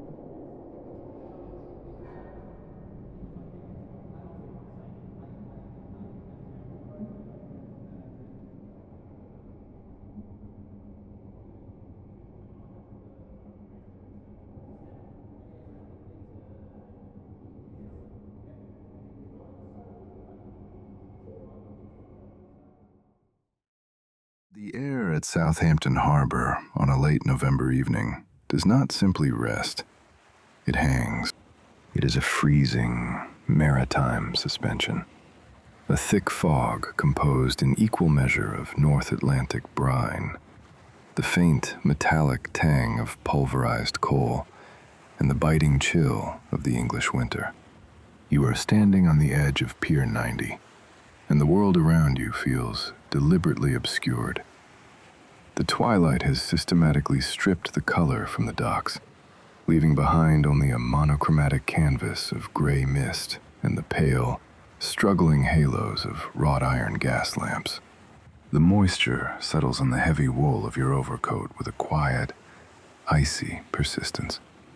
It is a wet, structural cold that seems to seep up from the slick cobblestones beneath your leather boots. A climate that actively discourages lingering and presents a profound, atmospheric argument for finding immediate shelter. And yet, you pause, because rising from the black, restless water of the harbor, blocking out the faint glow of the city lights entirely, is a sheer cliff of manufactured steel. It is the RMS Aquitania. In the Polite Society papers of 1924, she is known affectionately as the Ship Beautiful. But standing here at the base of her hull, beauty is entirely secondary to her immense, undeniable scale. She is a floating fortress, a vertical horizon of black enamel that stretches over 900 feet into the freezing fog. Her 4 massive funnels are lost in the mist high above, but you can feel their presence. You can sense the dormant, industrial leviathan waiting in the icy water. Take a long moment to consider the sheer physical mass of this machine. 45,000 tons of British steel, brass, mahogany, and glass, resting with patient, heavy indifference against the pilings of the pier. The hull plates are thick and unyielding, bound together by millions of iron rivets. Each of those rivets was driven by hand, hammered into submission by men who understood that the North Atlantic does not forgive a loose seam or a moment of structural hesitation. They hold the line against the total, crushing pressure of the deep ocean. It is a masterpiece of mechanical defiance. The riveting process itself is a marvel of industrial endurance, a symphony of heated metal and sheer human will. To construct a hull of this magnitude, thousands of steel plates, some weighing up to 3 tons, had to be perfectly aligned. The rivets, heated to a glowing, incandescent cherry red, were passed by tongs and driven into the overlapping steel, cooling and contracting to pull the plates together with an impossible, watertight tension. It is this tension that holds the ocean at bay, a quiet, permanent, mechanical grip. High above, cutting through the dense maritime fog, are rows of perfectly round portholes. They glow with a soft, diffused amber light, offering a warm, distant promise of the sanctuary within. The contrast is absolute. Out here, there is the freezing brine, the smell of ash, and the harsh, abrasive reality of the docks. You can hear the distant, groaning iron of the cargo cranes, the hiss of escaping steam, and the muted, rhythmic slapping of the harbor water against the concrete pylons. But up there, suspended behind an inch of riveted steel and thick glass, is an engineered climate of complete, unwavering composure.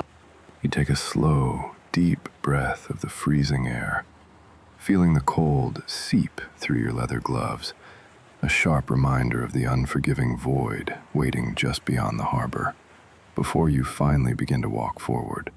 A long, steeply angled wooden gangway bridges the gap between the concrete pier and the open doorway in the side of the black steel hull.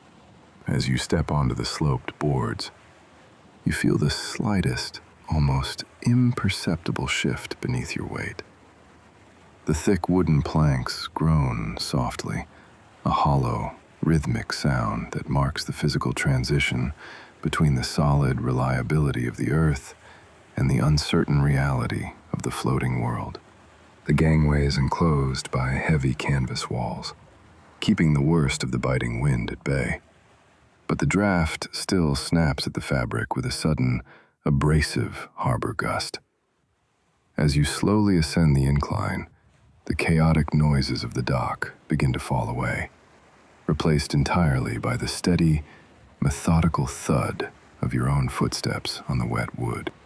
The wood beneath your feet is deeply scarred from thousands of previous crossings, bearing the faint indentations of heavy leather trunks and the purposeful strides of long-forgotten passengers.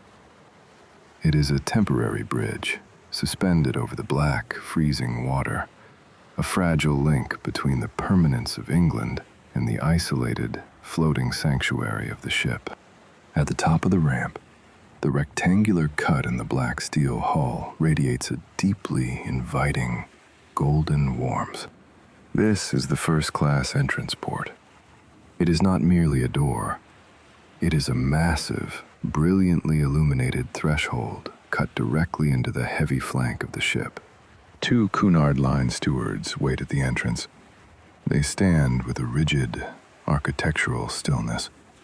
Their uniforms are immaculately tailored, and their white cotton gloves are perfectly clean, folded with sharp, geometric creases at the wrists, providing a stark, hygienic contrast to the soot and brine of the harbor. They do not shout over the noise of the wind.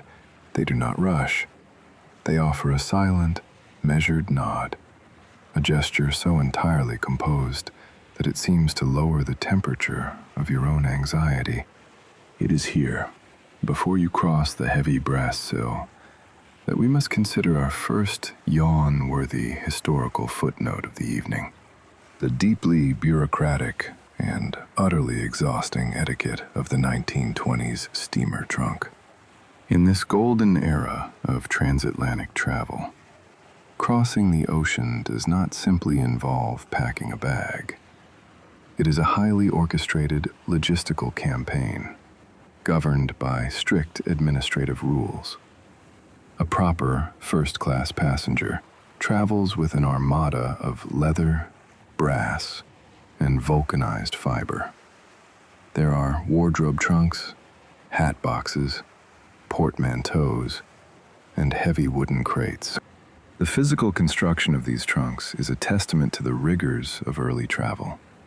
They are built from layers of cured wood, wrapped in hardened canvas or fine leather, and reinforced at every corner with thick, polished brass caps.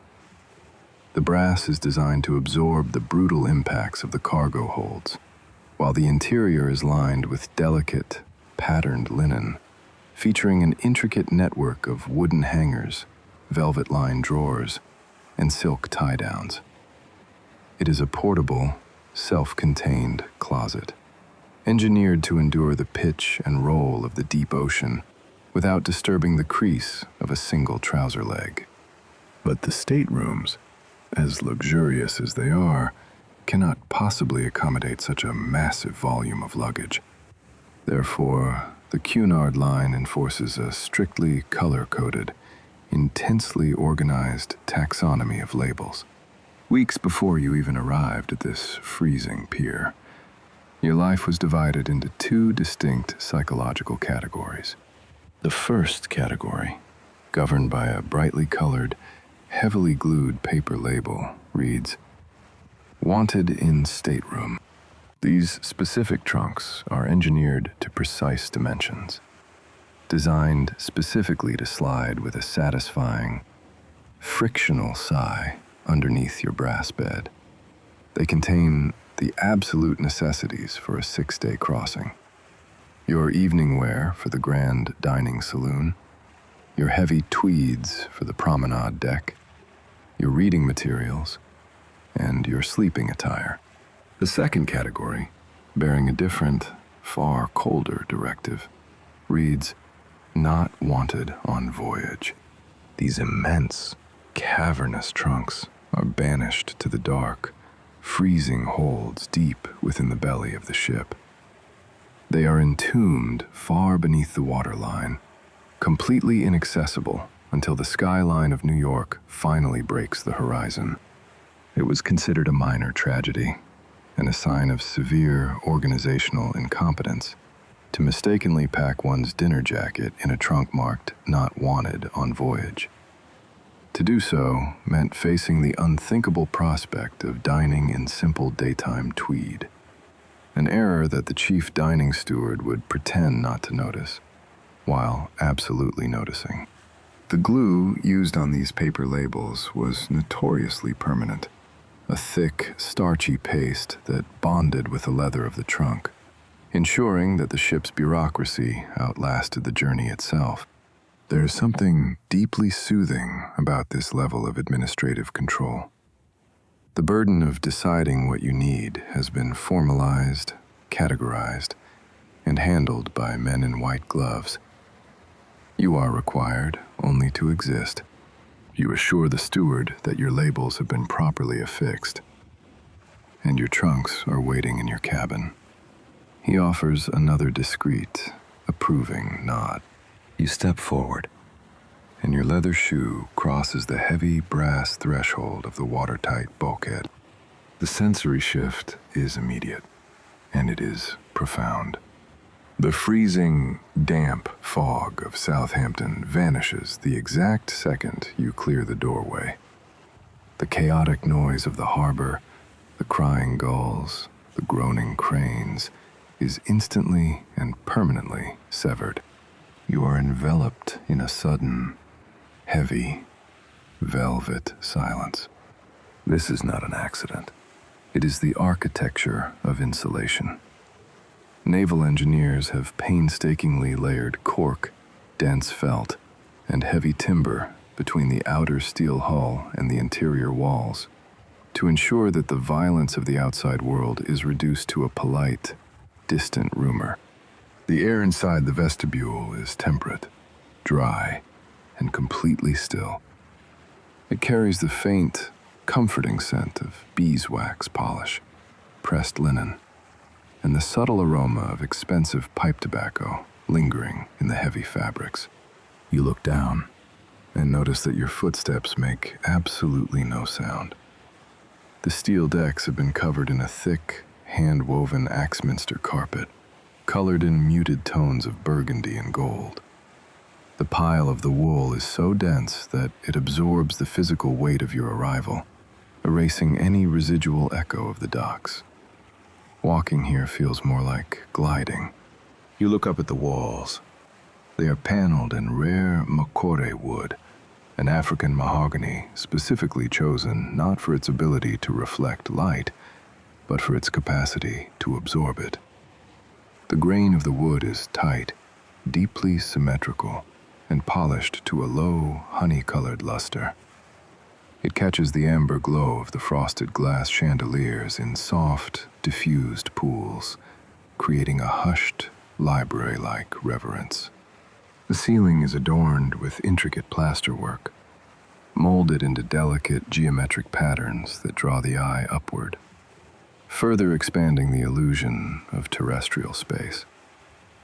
Nothing here suggests the utilitarian harshness of a ship. It does not look like the interior of a nautical vessel. It looks like the hallway of an impossibly grand country estate that has simply decided to float. You feel your shoulders drop. The tension of the freezing pier begins to melt away into the heavy, upholstered silence of the room. You are completely safe, wrapped in layers of steel, cork, and Persian wool. Before you move deeper into the ship, you turn back to look at the entrance one last time.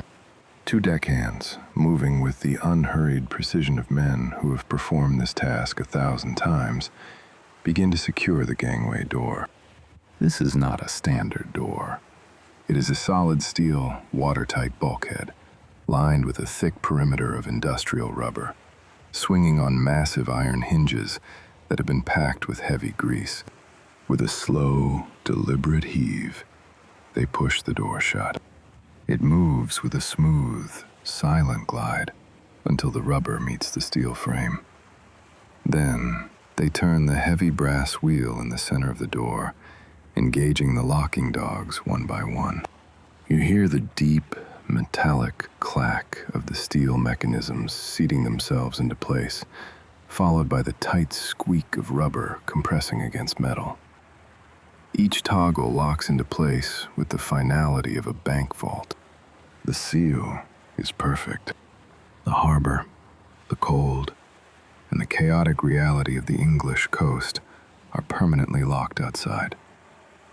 You are now sealed inside an engineered sanctuary of warmth and mahogany, severed from the earth and ready to drift. You leave the grand vestibule behind, turning slowly into the long, perfectly straight corridor that leads toward the midship staterooms. The symmetry of this hallway is a quiet, reassuring marvel of early 20th century naval architecture. It stretches out before you in an unbroken line of polished mahogany and frosted amber light, drawing your eye down a vanishing point that seems entirely too vast to exist inside a moving vessel. There is a profound psychological comfort in this rigid geometry. The straight lines and perfect right angles offer a silent, structural promise that the chaos of the ocean, the unpredictable heave and roll of the freezing North Atlantic, has been mathematically conquered by British engineers. As you walk, you become aware of a deeply specific, heavily engineered silence. This brings us to a wonderfully yawn-worthy historical footnote concerning the exhaustive science of 1920s maritime acoustics. In a lesser ship, walking down a steel corridor would be an abrasive, resonant experience. You would hear the constant, echoing vibration of the hull, the distant whine of electrical dynamos, and the rushing crash of the harbor water against the outer iron plates. The ship would sound exactly like what it is, a hollow iron drum suspended in a hostile sea. But the designers of the Aquitania viewed noise not merely as a nuisance, but as a fundamental failure of hospitality. To achieve this heavy, velvet hush, the naval architects employed an exhaustive, manual science of soundproofing. The beautiful mahogany panels you see on either side of you are merely a decorative facade. Behind them lies a complex, hidden anatomy of insulation. Between the raw steel bulkheads and the polished wood interior, laborers hand-packed hundreds of thousands of square feet of compressed Portuguese cork. This cork was harvested, baked into dense, heavy blocks, and wedged tightly between the iron ribs of the ship. The cellular structure of the cork is naturally chaotic, designed by nature to trap and fracture sound waves before they can resonate. But the cork was only the first layer of defense. Over the cork, engineers draped thick, heavy sheets of dense sheep's wool felt, followed by a carefully measured cushion of dead air, before finally installing the interior wooden frames. The wooden frames themselves do not bolt directly to the steel, but rather rest upon small, vulcanized rubber dampeners that sever the acoustic bridge entirely. This triple-layered barrier of steel, cork, and heavy felt acts as a massive acoustic sponge.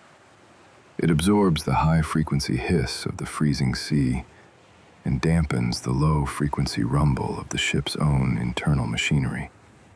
It is an architecture of silence, designed to swallow the violent reality of the ocean and reduce it to a polite, distant sigh. Your footsteps continue down the corridor, entirely muted by the thick pile of the Axminster carpet runner.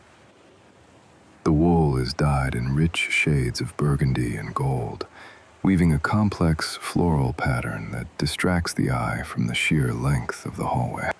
The air in the corridor is perfectly temperate, warmed by hidden steam pipes that circulate discreetly beneath the floorboards. It carries a faint, comforting aroma, a blend of beeswax polish, starched linen, and the very subtle, dry heat of the cast iron radiators. You pass door after door, each one a solid slab of heavy timber, fitted with polished brass hardware that catches the light of the amber sconces in slow, passing glimmers.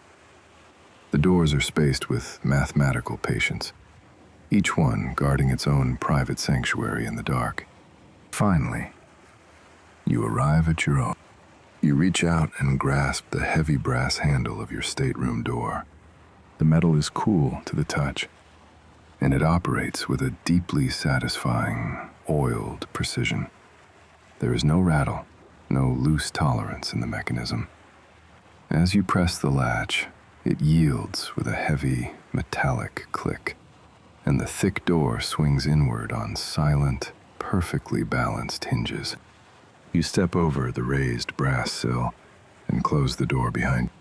The latch engages with a soft thud, compressing the air slightly, and the last faint whisper of the corridor is entirely erased. You are now in the absolute, isolated heart of the ship.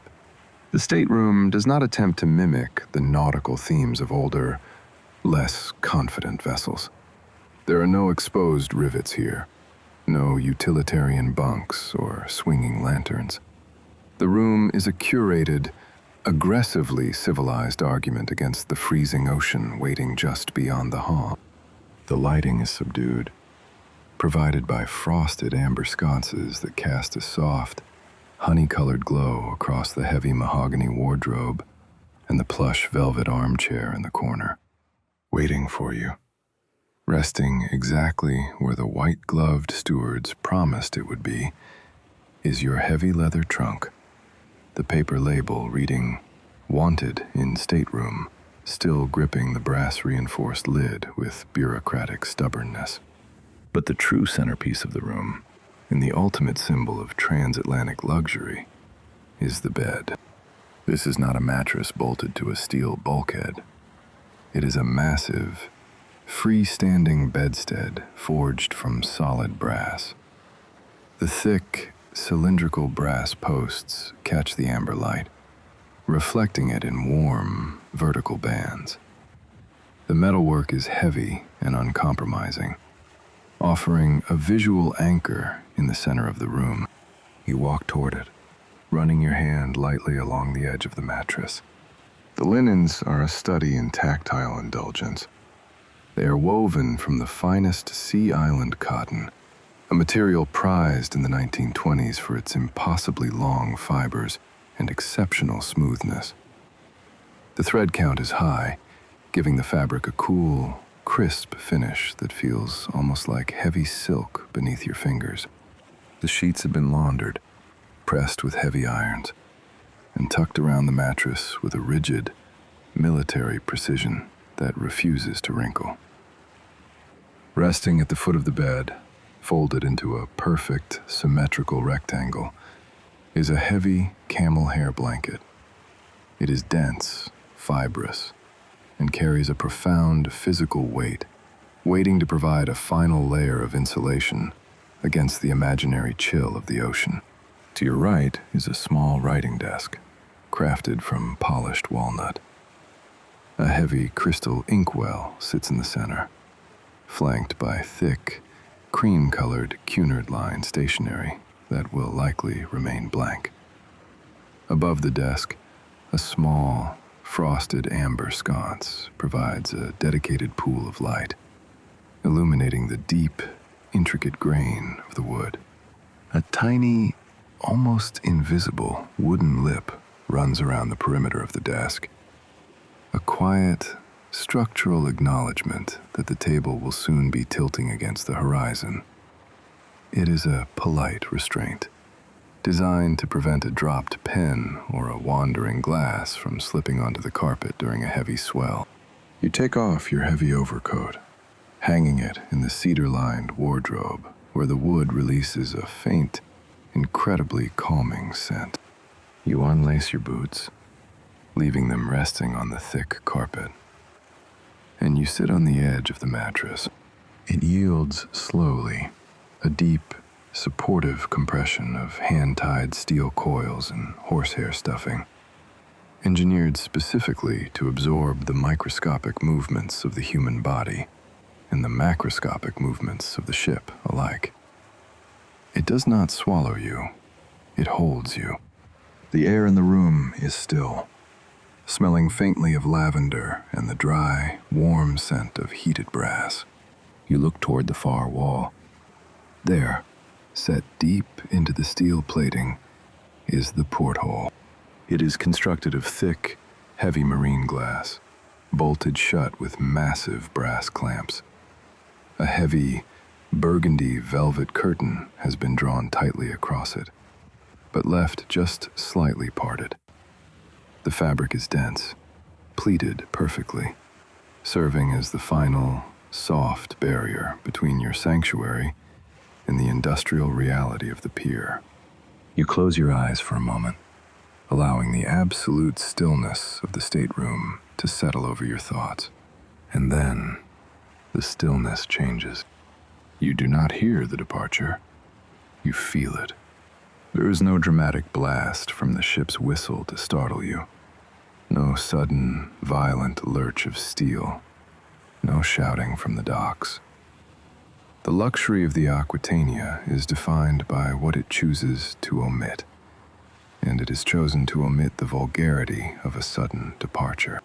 Instead, there's a shift in the physical reality of the floorboards beneath you. Deep within the cavernous, unlit belly of the ship, 60 feet below the waterline, the massive steam valves have been opened. The sheer physics of this moment are staggering. 4 immense manganese-bronze propellers, each weighing over 30 tons, are resting in the freezing, black sludge of the harbor. For days, they have been entirely motionless. But now, driven by the slow, deliberate release of high-pressure steam, the massive steel propeller shafts begin to turn. It is a slow, agonizingly heavy rotation. The massive bronze blades bite into the freezing brine, displacing thousands of gallons of water with a single, sweeping revolution. Up here, in the gilded silence of your stateroom, this monumental transfer of energy registers only as a deep, continuous thrum. It is a vibration so low, so fundamentally heavy, that it bypasses your ears entirely and enters directly into the marrow of your bones. It travels up through the heavy steel frames, dampened and softened by the layers of Portuguese cork and sheep's wool, until it reaches the mahogany floorboards as a gentle, rhythmic pulse. The brass bedpost beside you hums with a faint, microscopic resonance. The water in the crystal carafe on the bedside table does not spill. It does not even ripple. It merely shivers, a tiny, liquid acknowledgement of the immense power waking up far below. You open your eyes and look toward the thick, circular glass of the porthole. Beyond the glass, the freezing fog remains, but the faint, struggling halos of the wrought iron gas lamps on the pier are no longer stationary.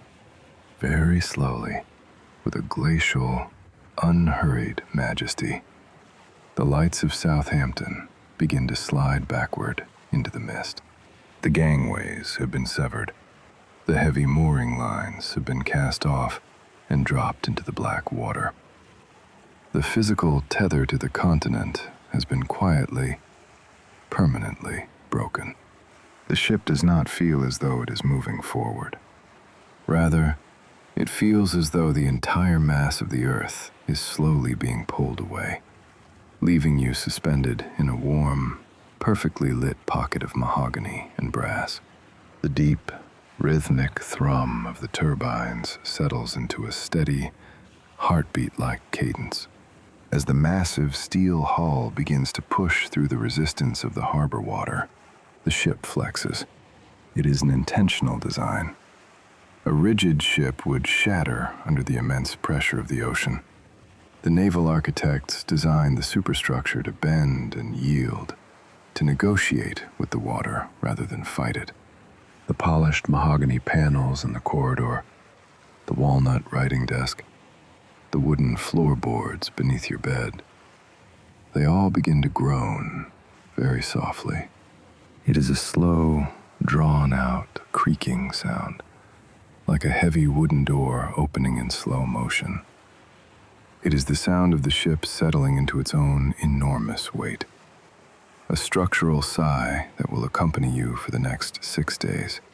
The thrum of the engines, the faint, rhythmic vibration in the brass bed, and the slow, stretching groan of the woodwork combine to create a deeply hypnotic, mechanical lullaby. You are moving. The freezing fog of Southampton, the chaotic docks, the noise and the cold are falling further and further behind, swallowed by the dark water. You pull the heavy camel hair blanket over your shoulders, leaning back against the cool Sea Island cotton pillows. The weight of the wool is deeply comforting, an anchor against the slow, rhythmic sway of the floating world. The room is dark, the amber light is soft, and the heavy, unbroken rhythm of the voyage has taken over. You sink deeper into the pristine mattress, letting the deep, measured thrum of the ship's engines dictate the slowing rhythm of your own breath. You remain perfectly still beneath the heavy camel hair blanket. The air in the stateroom is dark and warm, and entirely undisturbed by the freezing maritime wind tearing across the open decks high above. The Sea Island cotton sheets have adjusted to the exact temperature of your resting body, creating a perfect, insulated envelope of heavy fabric and quiet luxury. Your eyes are closed, but your mind is awake, drifting slowly in the dark. As you lie there, the physical boundaries of the room begin to soften. The polished mahogany walls, the heavy brass bedposts, the thick Axminster carpet, they all begin to feel less like solid objects and more like a gentle, floating suggestion of architecture. The only constant, the only absolute certainty in the dark is the vibration. It is a low, resonant thrum that enters the soles of your feet, travels up the heavy brass frame of the bed, and settles deep within your chest. It is a steady, mechanical heartbeat, impossibly deep and entirely unwavering. Tonight, we will allow your thoughts to follow that vibration downward. We will leave the gilded silence of the first-class sanctuary and drift down through the floorboards, passing through the heavy layers of Portuguese cork and sheep's wool, descending through the silent, carpeted corridors of B-deck and C-deck, moving past the darkened, cavernous expanse of the grand dining saloon, down and down into the monolithic steel belly of the ship. Far below the waterline, beneath the freezing surface of the North Atlantic, there is a world of controlled, industrial patience. This is the mechanical heart of the RMS Aquitania. It is a space of massive, riveted iron bulkheads and endless networks of heavy steel piping. Down here, there is no polished Macquarie wood, no frosted amber glass.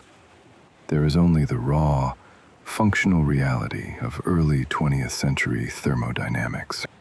Imagine the boiler rooms. They are vast, cathedral-like spaces of iron and heat, entirely separated from the quiet luxury of your stateroom by thick, watertight steel doors. Inside these caverns sit 21 massive, double-ended Scotch marine boilers. They are immense steel cylinders holding thousands of gallons of purified water. In the shadows, illuminated only by the fierce, orange glow of the open furnace doors, are the firemen and the trimmers. They do not rush. They do not panic. They move with a rhythmic, heavy, hypnotic precision. The shoveling of coal into the roaring fires is not a frantic activity. It is a choreographed, pendulum-like swing of iron against iron. A scrape, a lift, a heavy, satisfying thud as the black coal is fed into the incandescent heat. It is an endless, tireless repetition, a cycle of labor that converts the ancient, compressed energy of the earth into the driving force of the floating palace. Inside the massive steel boilers, the heat transfers through thick iron tubes, boiling the purified water into steam. Before the steam even begins its journey, before the first heavy iron valve is opened, there is a process of communication that governs this entire mechanical cathedral. It is a system completely devoid of shouting, completely insulated from the panic of the ocean. It is the engine order telegraph. High above, on the freezing, wind-swept bridge of the ship, the captain stands in the dark. He does not speak directly to the men in the engine room. He communicates through a heavy, polished brass pedestal bolted to the deck. On the face of this dial are words etched into the metal. Simple, absolute commands. Ahead, slow, half, full. When the decision is made to increase the speed of the vessel, the captain grasps the heavy brass handle and pushes it forward. There is no immediate rush of speed. There is only a mechanical chain reaction. The movement of the handle pulls a series of long, tensioned bronze wires that run vertically down through the entire height of the ship, plunging through the first-class decks, through the dining rooms, through the cargo holds, until they reach an identical brass dial in the sweltering heat of the engine room. When the wires pull, a loud, piercing brass bell rings out over the roar of the boilers. Clang, clang.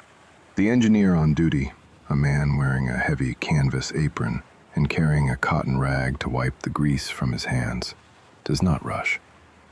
He steps calmly to the dial, grasps the matching brass handle, and pulls it to the exact same position, sending a signal back up to the bridge to confirm that the order has been received. It is a slow, deeply bureaucratic exchange of mechanical gestures, an entirely silent conversation spoken in the language of bronze wire and brass bells, coordinating the movement of 45,000 tons of steel across the void. Only after this protocol is strictly observed does the engineer turn his attention to the massive cast iron maneuvering valves. These are not simple taps. They are massive wheels, requiring the strength of 2 men to turn. As the wheel slowly rotates, it lifts a heavy steel gate, allowing the screaming, high-pressure steam to flow from the boilers into the engines. This brings us to a wonderfully dry, heavily engineered, and entirely yawn-worthy historical footnote. The mechanics of the Parsons quadruple expansion steam turbines. Before the invention of the turbine, ships were driven by massive, thumping, reciprocating engines, giant iron pistons that crashed up and down with violent, bone-shaking force. They were magnificent, but they were completely incompatible with the concept of a silent, restful sleep. The reciprocating engine did not hum, it hammered. But the designers of the Aquitania demanded a mechanical courtesy, a way to generate immense power without disturbing the crystal water glasses in the dining room or the resting passengers in the brass beds above. Their answer was the steam turbine, pioneered by the brilliant engineer Charles Parsons. The steam generated in the boiler rooms is channeled into massive, heavily insulated steel pipes. It is chaotic, highly pressurized, and desperate to expand. It travels at blinding speed through the labyrinth of valves until it reaches the heavy iron casing of the turbine. Inside this casing is a solid steel rotor, and attached to this rotor are thousands upon thousands of tiny, perfectly angled brass and steel blades. The central shaft of the turbine forged from a single ingot of high tensile steel, weighs over 130 tons. It is suspended in the dark casing, resting on heavy bearings coated in white metal. To spin an object of this immense weight, thousands of times a minute, without tearing the ship apart, requires an impossible degree of perfect mathematical balance. If the rotor were unbalanced by even a few ounces, the resulting vibration would shake the ship to pieces. Before the rotor was ever installed, it was placed on a massive lathe in the shipyards.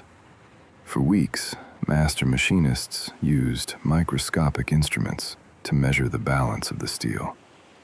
They shaved off imperceptible ribbons of metal, adjusting the weight with a delicate, obsessive precision. There are over 1 million individual blades inside the engine room of this ship.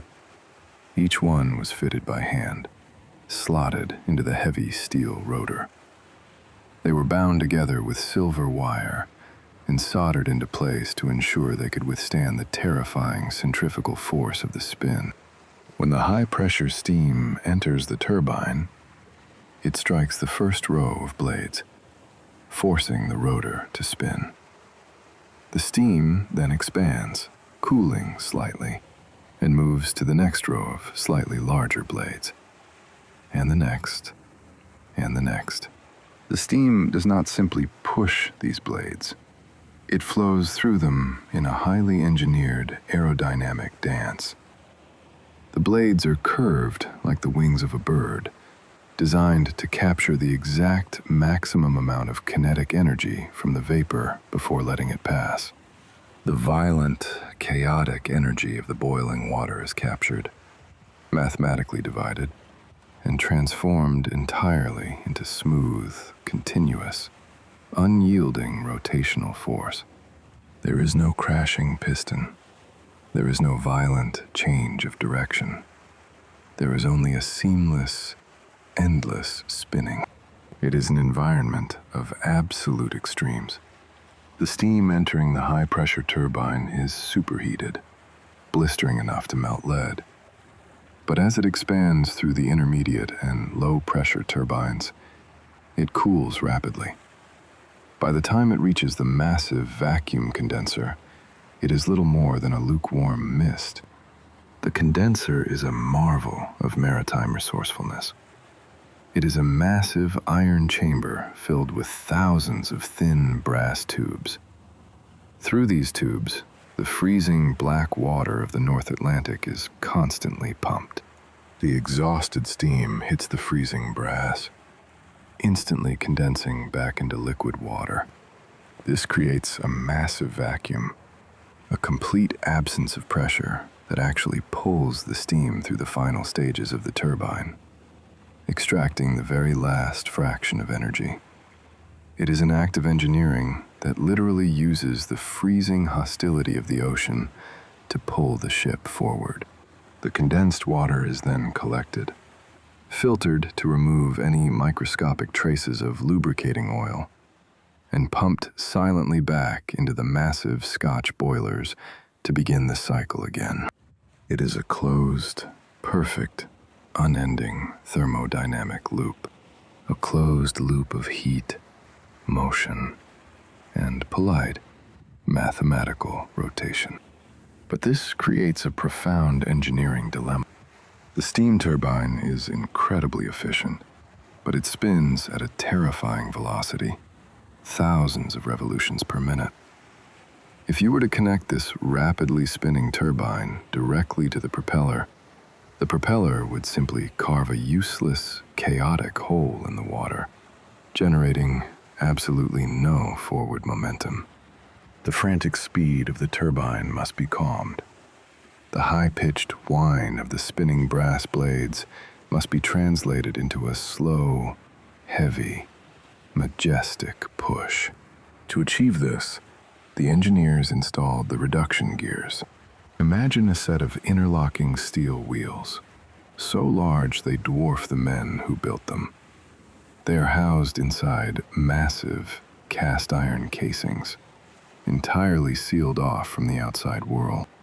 The small gear, attached to the rapidly spinning turbine, meshes perfectly with the teeth of a much larger gear, which is attached to the propeller shaft. This is the physics of mechanical diplomacy. The teeth of these gears are cut with a helical slant, an angled geometry designed to ensure that the metal faces slide into one another with absolute, continuous contact. There is no clashing of gears, no jarring impact. It is a constant, silent meshing of polished steel. To prevent the metal from destroying itself under the immense friction, the gears are bathed in a continuous, heavy deluge of thick, amber-colored lubricating oil. The oil is pumped from massive reservoirs, flowing over the spinning steel teeth in a viscous, golden waterfall. It absorbs the heat, cushions the microscopic imperfections in the metal, and ensures that the transfer of thousands of horsepower remains entirely fluid. Through the elegant mathematical ratio of these oiled gears, the frantic, high-speed rotation of the turbine is reduced. It is divided down, calmed, and translated into a deliberate, overwhelmingly powerful rotation of just 160 revolutions per minute. 160 slow, sweeping turns of the propeller every 60 seconds. The chaotic energy of the steam has been disciplined. It has been civilized. This slow, massive rotation is fed into the propeller shafts, thick columns of forged steel, stretching for hundreds of feet through the dark, narrow tunnels at the very bottom of the hull. They rest in heavy, greased bearings, turning endlessly in the dark. At the very end of the line, passing through a watertight gland in the stern of the ship, the shaft connects to the massive manganese bronze propellers. As the heavy blades carve through the freezing, black water of the North Atlantic, they generate an immense forward thrust, pushing the 45,000-ton steel palace across the void.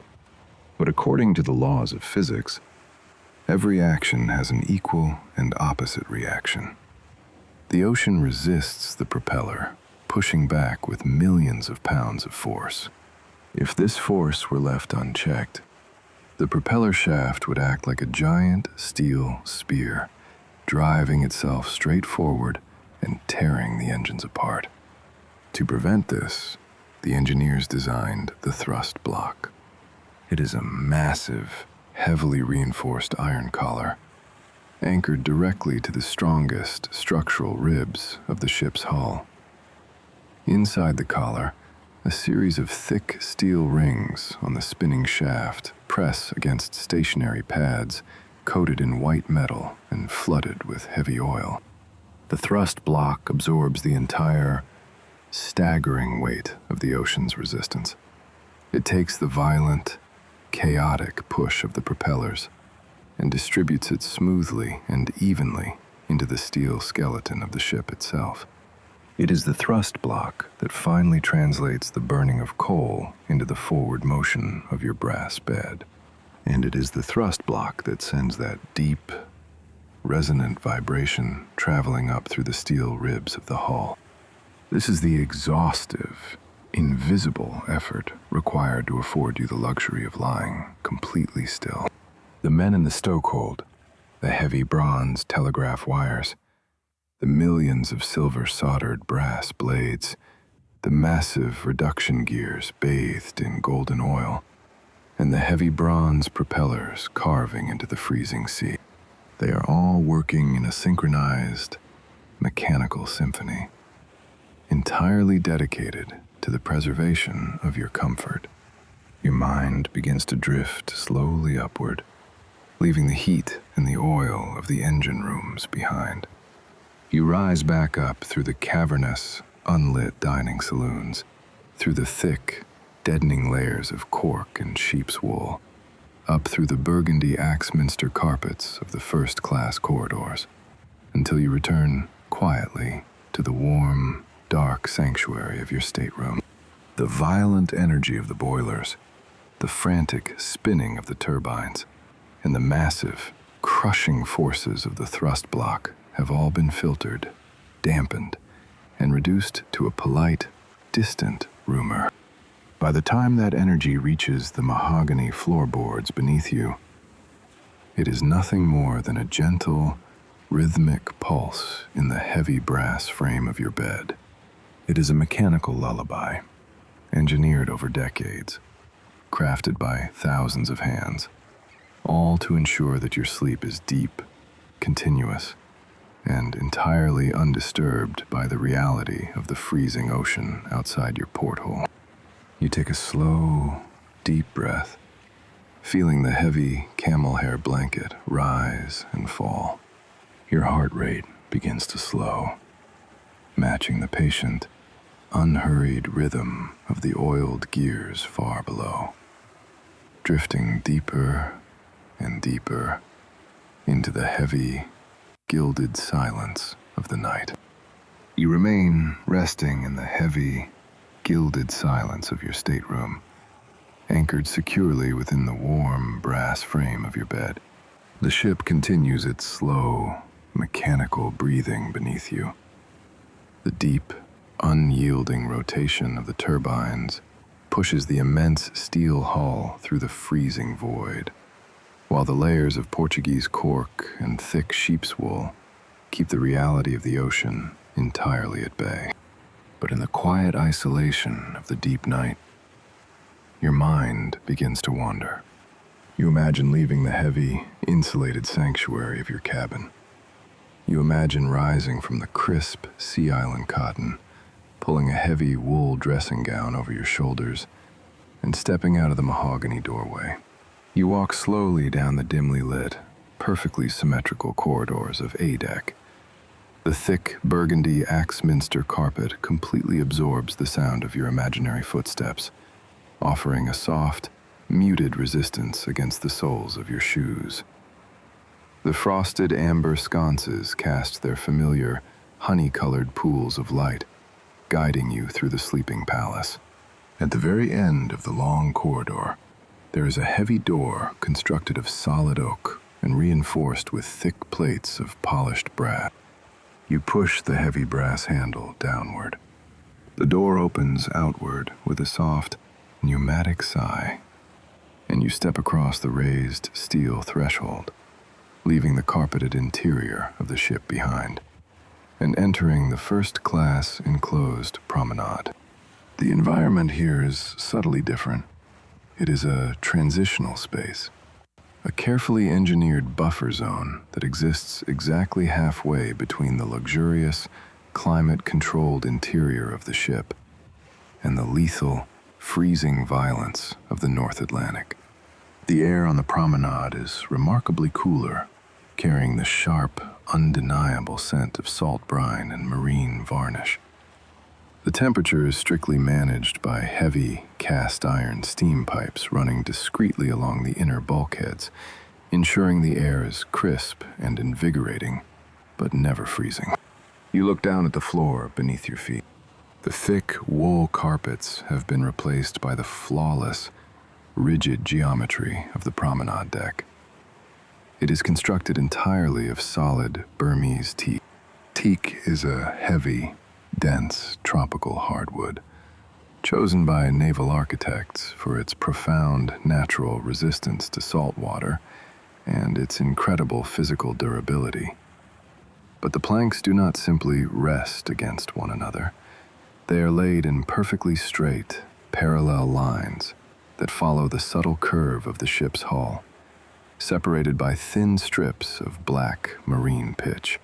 This brings us to a quiet, deeply rhythmic detail of early 20th century shipwriting. To ensure the wooden deck is entirely watertight, laborers meticulously pounded strands of oakum, a thick rope fiber soaked in pine tar, deep into the narrow gaps between the heavy teak boards.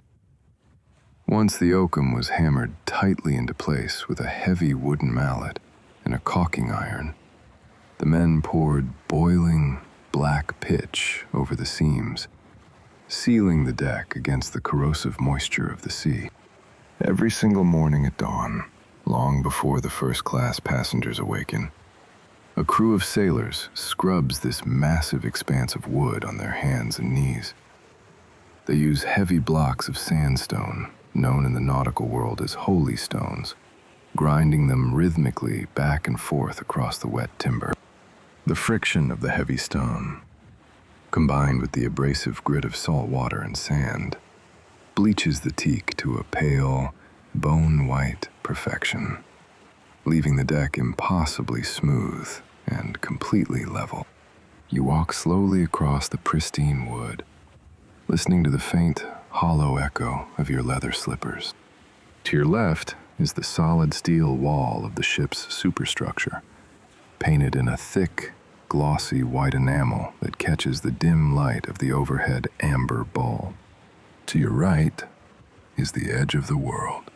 The enclosed promenade is lined with massive, heavy windows set into thick brass frames.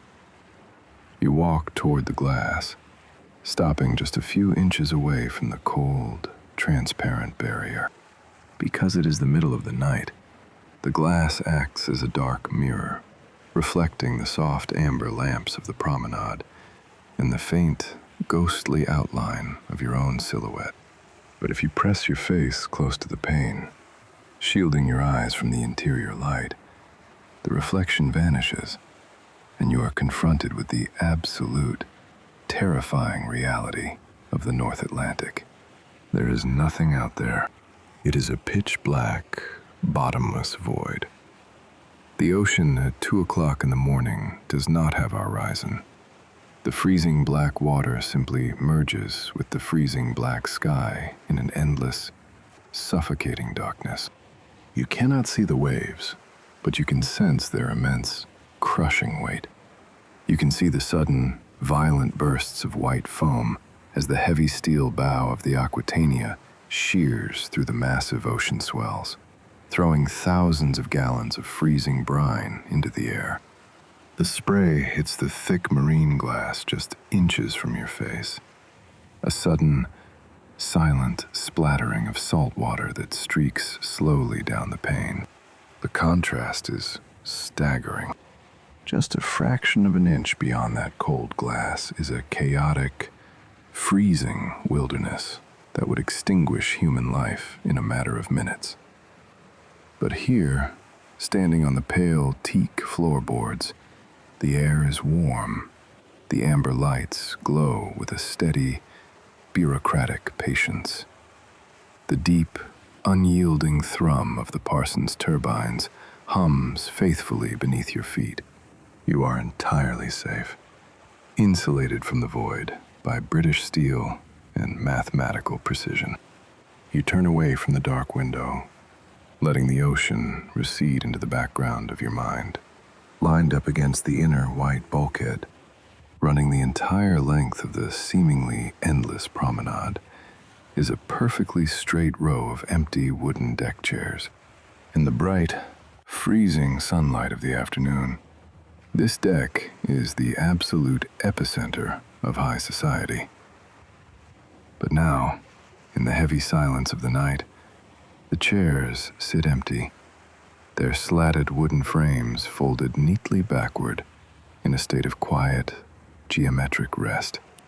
This brings us to our next, wonderfully tedious historical footnote of the evening: the immensely rigid and highly bureaucratic etiquette of the first-class deck chair. In the 1920s, securing a deck chair was not a simple matter of walking outside and sitting down. It was a complex, highly orchestrated negotiation of social hierarchy and administrative control. The moment you boarded the ship in Southampton, long before the vessel ever slipped its moorings, you were expected to seek out a man of immense, invisible power, the chief deck steward. He stood at a small mahogany podium, wearing a pristine white uniform with brass buttons, holding a heavy leather-bound ledger. You did not choose your chair. The chief deck steward assigned it to you. The location of your chair was a silent, public broadcast of your social standing. The most desirable locations were located midship, strictly on the leeward side of the vessel, protected entirely from the bitter, biting wind of the Atlantic, and situated far enough away from the massive funnels to ensure that an uninvited speck of coal soot would never land upon a lady's silk scarf. Once your location was negotiated, the steward would produce a small, thick card made of cream-colored parchment.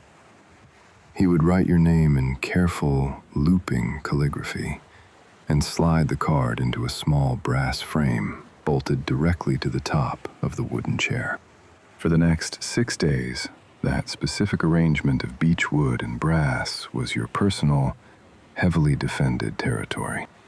But securing the chair was only the beginning of the etiquette. The unwritten rules of the promenade dictated a strict code of intentional isolation.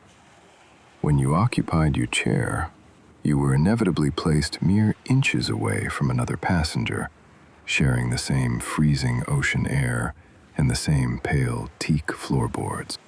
However, high society demanded that you entirely ignore their existence. It was considered a severe breach of decorum, a sign of deep social anxiety, to initiate a frivolous conversation with the person sitting next to you. You were expected to read a heavy, leather-bound novel, or stare out at the gray, rolling horizon with a look of profound, melancholic indifference.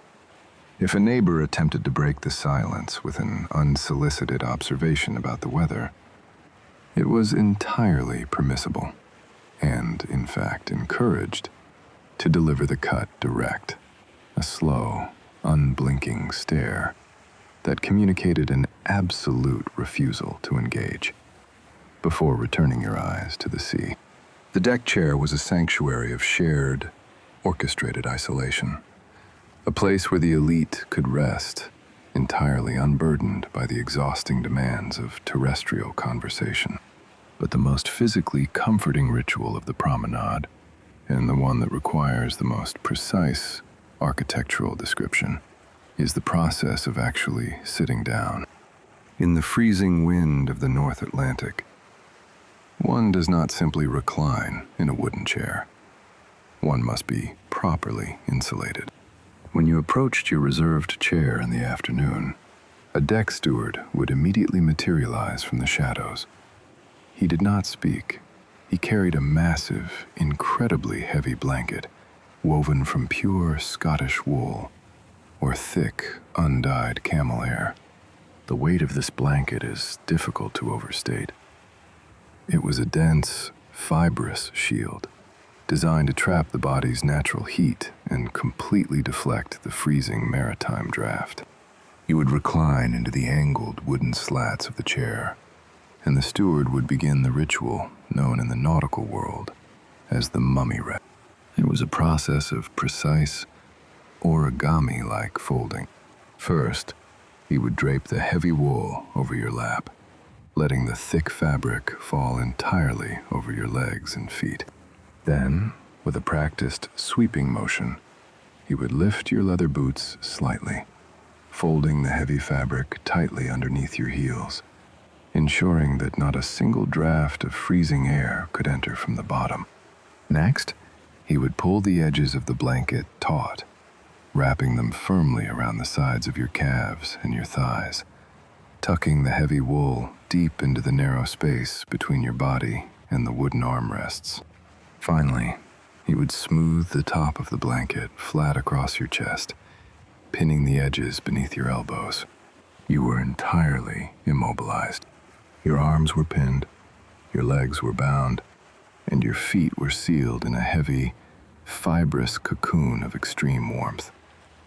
You could not stand up, you could not adjust your position, and you could not easily reach for a dropped book. You had entirely surrendered your physical mobility to the care of the Cunard line. It was a profound psychological comfort.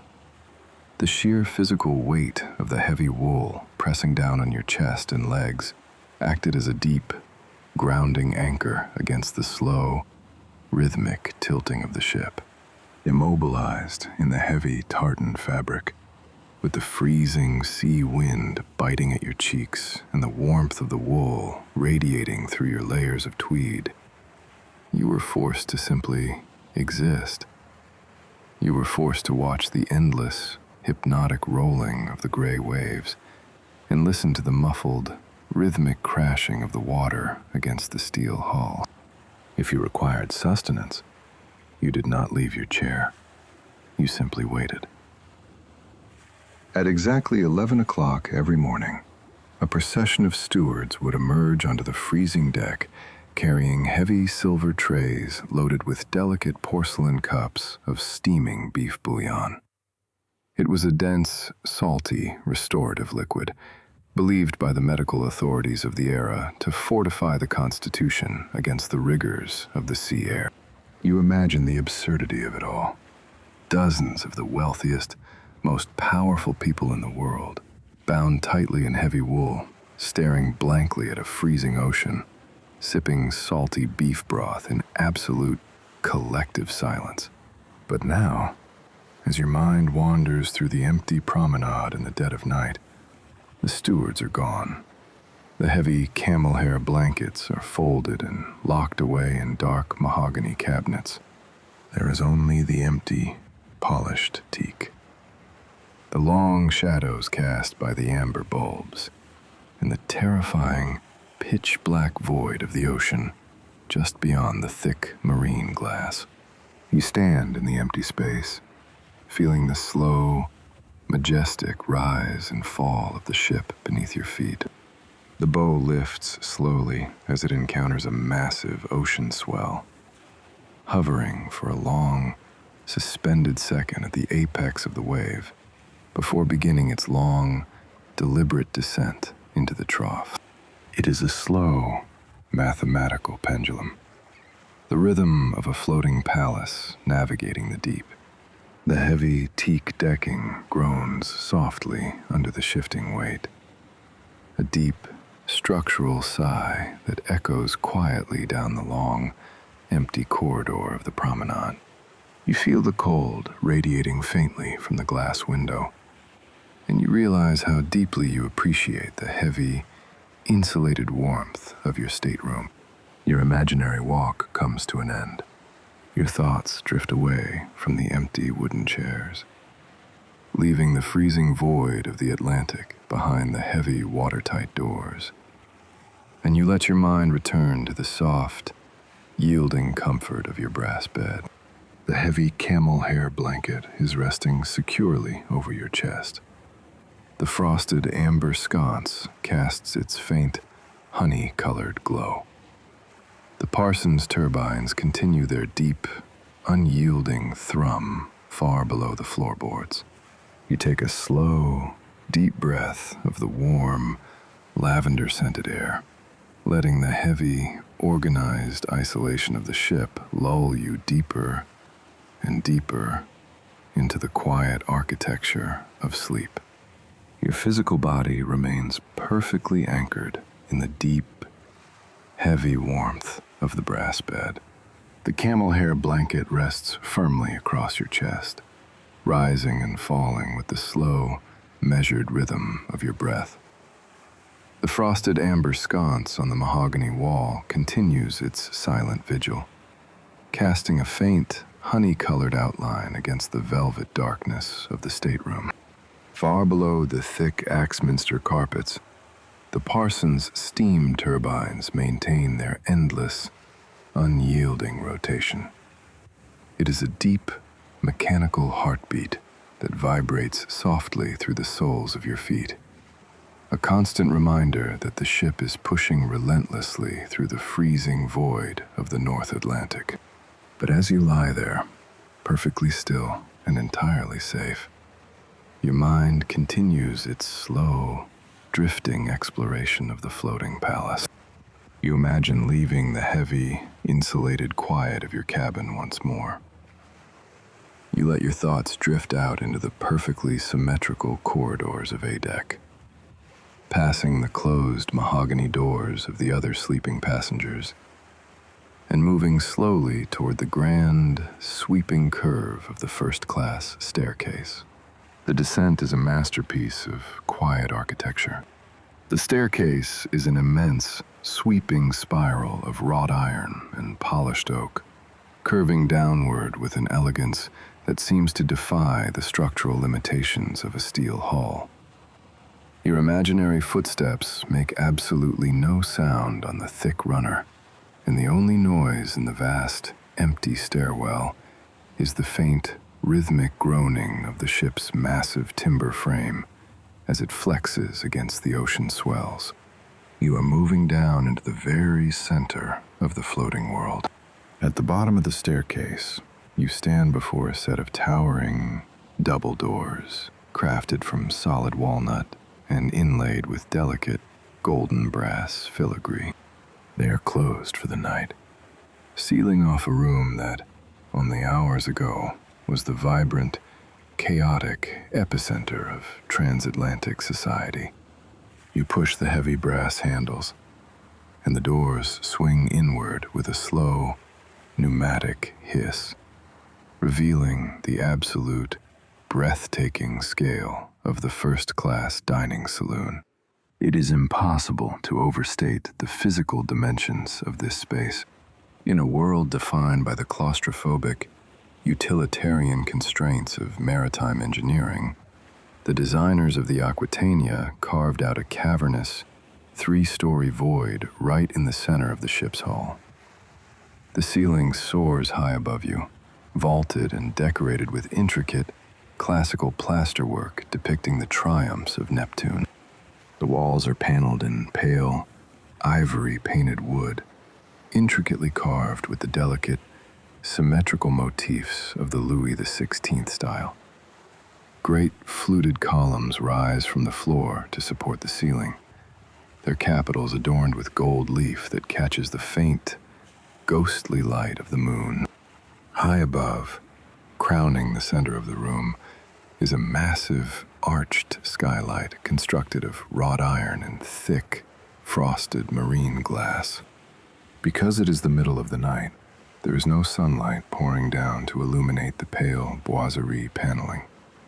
The skylight serves only to filter the faint, silver glow of the moon, casting a pale, architectural illumination over the hundreds of empty tables scattered across the floor. It looks like the grand ballroom of a European palace that has been entirely abandoned to the sea. During the evening service, this room is a blinding, chaotic symphony of light and noise.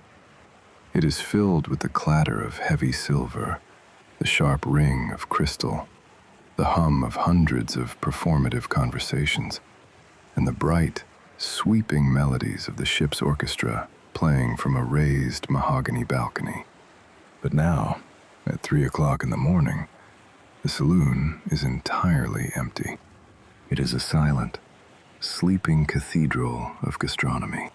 You step slowly onto the thick carpet, your imaginary footsteps entirely swallowed by the dense wool pile. You walk past the captain's table, a large, circular arrangement of heavy mahogany situated exactly in the center of the room. The chairs are upholstered in rich, burgundy leather, pushed neatly underneath the linen tablecloths with a strict, geometric discipline. The tables themselves are fully set for the morning service. It is a stunning display of administrative confidence. Hundreds of heavy silver forks, knives, and spoons are aligned with mathematical exactitude. Crystal water goblets and delicate porcelain teacups sit perfectly still on the stiff, heavily starched white Irish linen. And then, you notice something profound about the quiet physics of the room. The ship is currently traveling at 23 knots across the open ocean. The North Atlantic is a hostile, unpredictable wilderness of massive, rolling swells. The immense steel hull is carving its way through millions of gallons of freezing water. You can feel the slow, majestic rise and fall of the bow beneath your feet. But as the room gently tilts, you notice that the heavy silver forks do not slide across the starched linen. The tall, delicate crystal water goblets do not tip over. The tall, slender crystal flower vases in the center of each table remain perfectly upright, defying the violent, shifting gravity of the ocean. The table itself, and everything upon it, remains entirely, stubbornly level. How is it possible that this fragile architecture of dining remains completely undisturbed by the violence of the sea?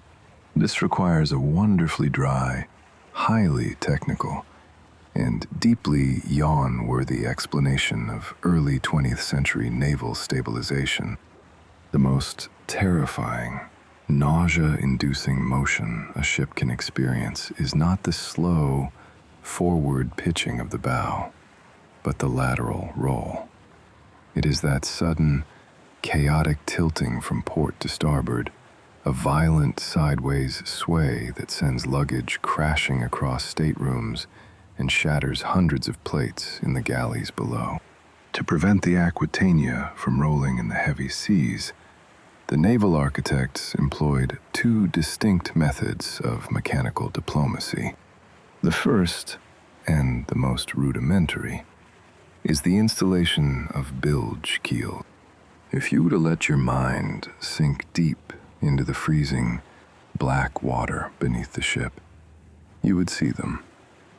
They are two massive, heavy steel fins bolted directly to the outermost curves of the hull, running parallel to the keel for hundreds of feet. These fins do not generate forward momentum. They are entirely passive. Their sole purpose is to create immense, dragging friction when the ship attempts to roll sideways. As the massive steel hull leans to the left, the flat edge of the starboard bilge keel acts as a giant underwater brake, catching thousands of tons of dense salt water and forcefully dampening the sideways momentum. It is a simple, brutal negotiation with physics. The ocean attempts to tilt the ship, and the steel fins drag against the water, bleeding off the chaotic energy before it can ever reach the dining room above. But the bilge keels alone are not enough to ensure the absolute, unwavering composure of a first-class cup of tea. For that, the engineers relied on something far more complex. The massive, heavy gyroscopic stabilizers hidden deep within the belly of the ship. Imagine a massive, solid steel flywheel, weighing over 100 tons, spinning horizontally in a dark, sealed iron chamber near the ship's center of gravity. It is driven by its own dedicated steam engine, spinning at an incredible velocity, independent of the main turbines that drive the propellers. According to the unyielding laws of gyroscopic physics, a massive, rapidly spinning object will aggressively resist any attempt to change its axis of rotation.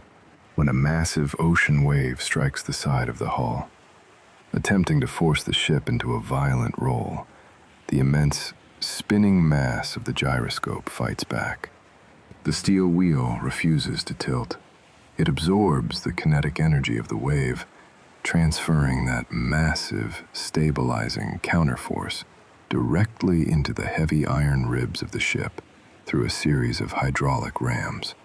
It is an invisible, exhausting battle fought entirely beneath the floorboards.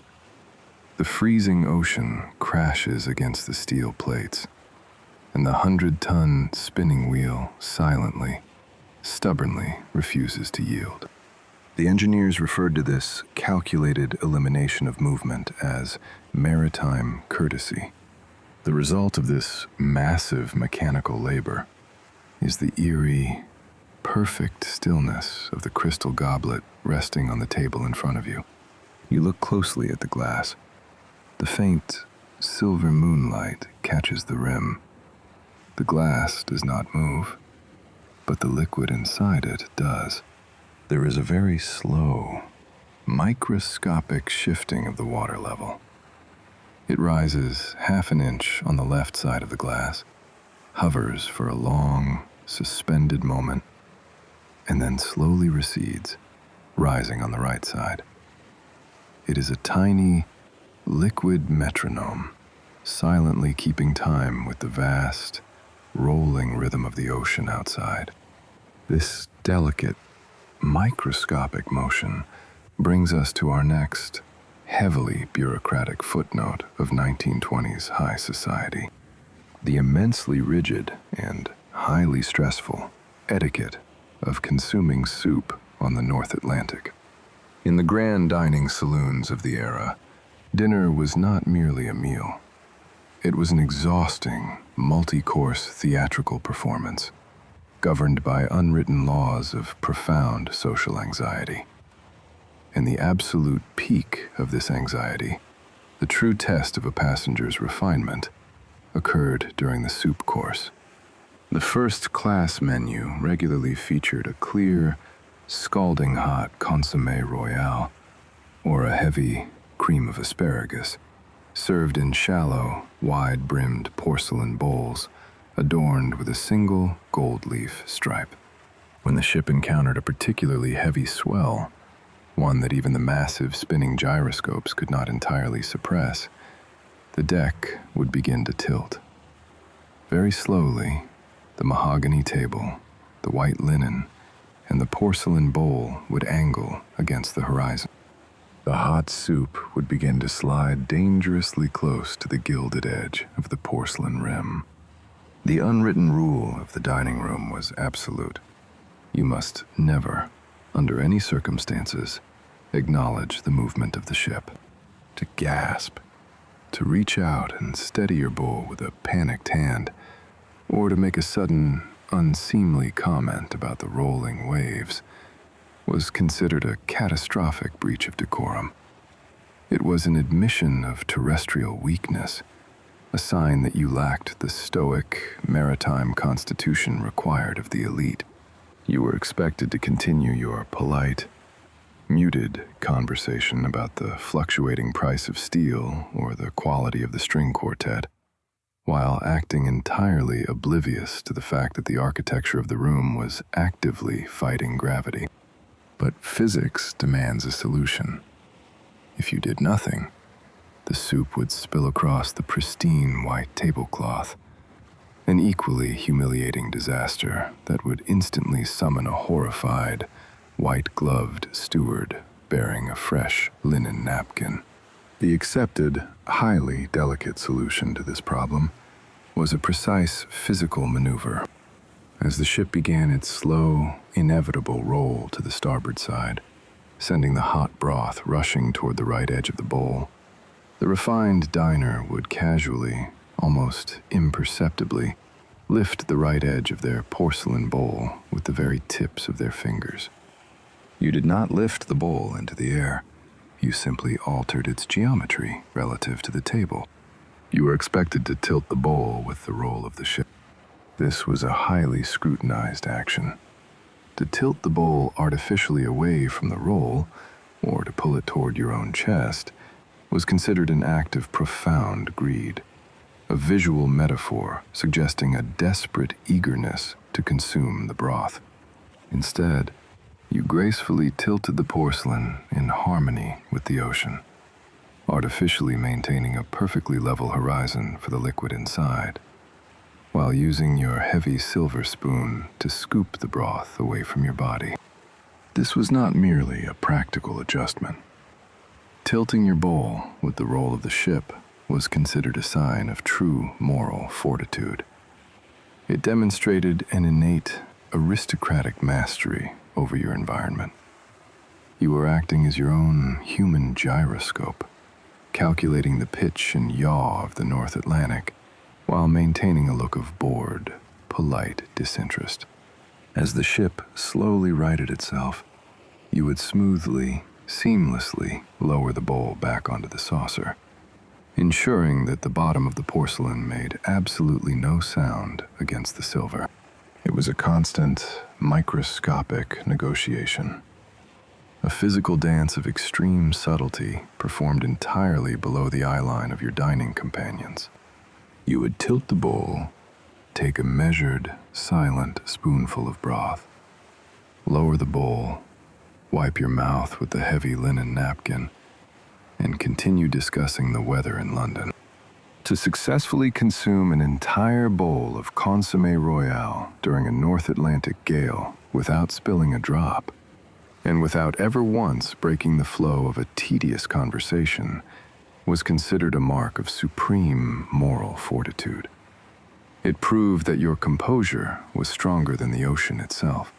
If, by some tragic failure of coordination, a drop of soup did spill onto the starched white tablecloth, you were expected to ignore it entirely.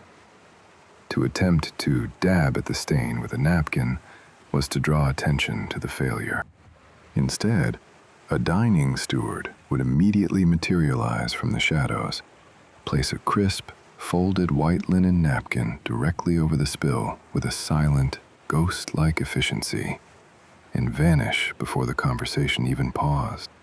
The stain was erased. The failure was covered. The illusion of complete, unbothered control was preserved. You stand in the empty, silent room, imagining the absolute exhaustion of maintaining that level of rigid control for an 8-course meal.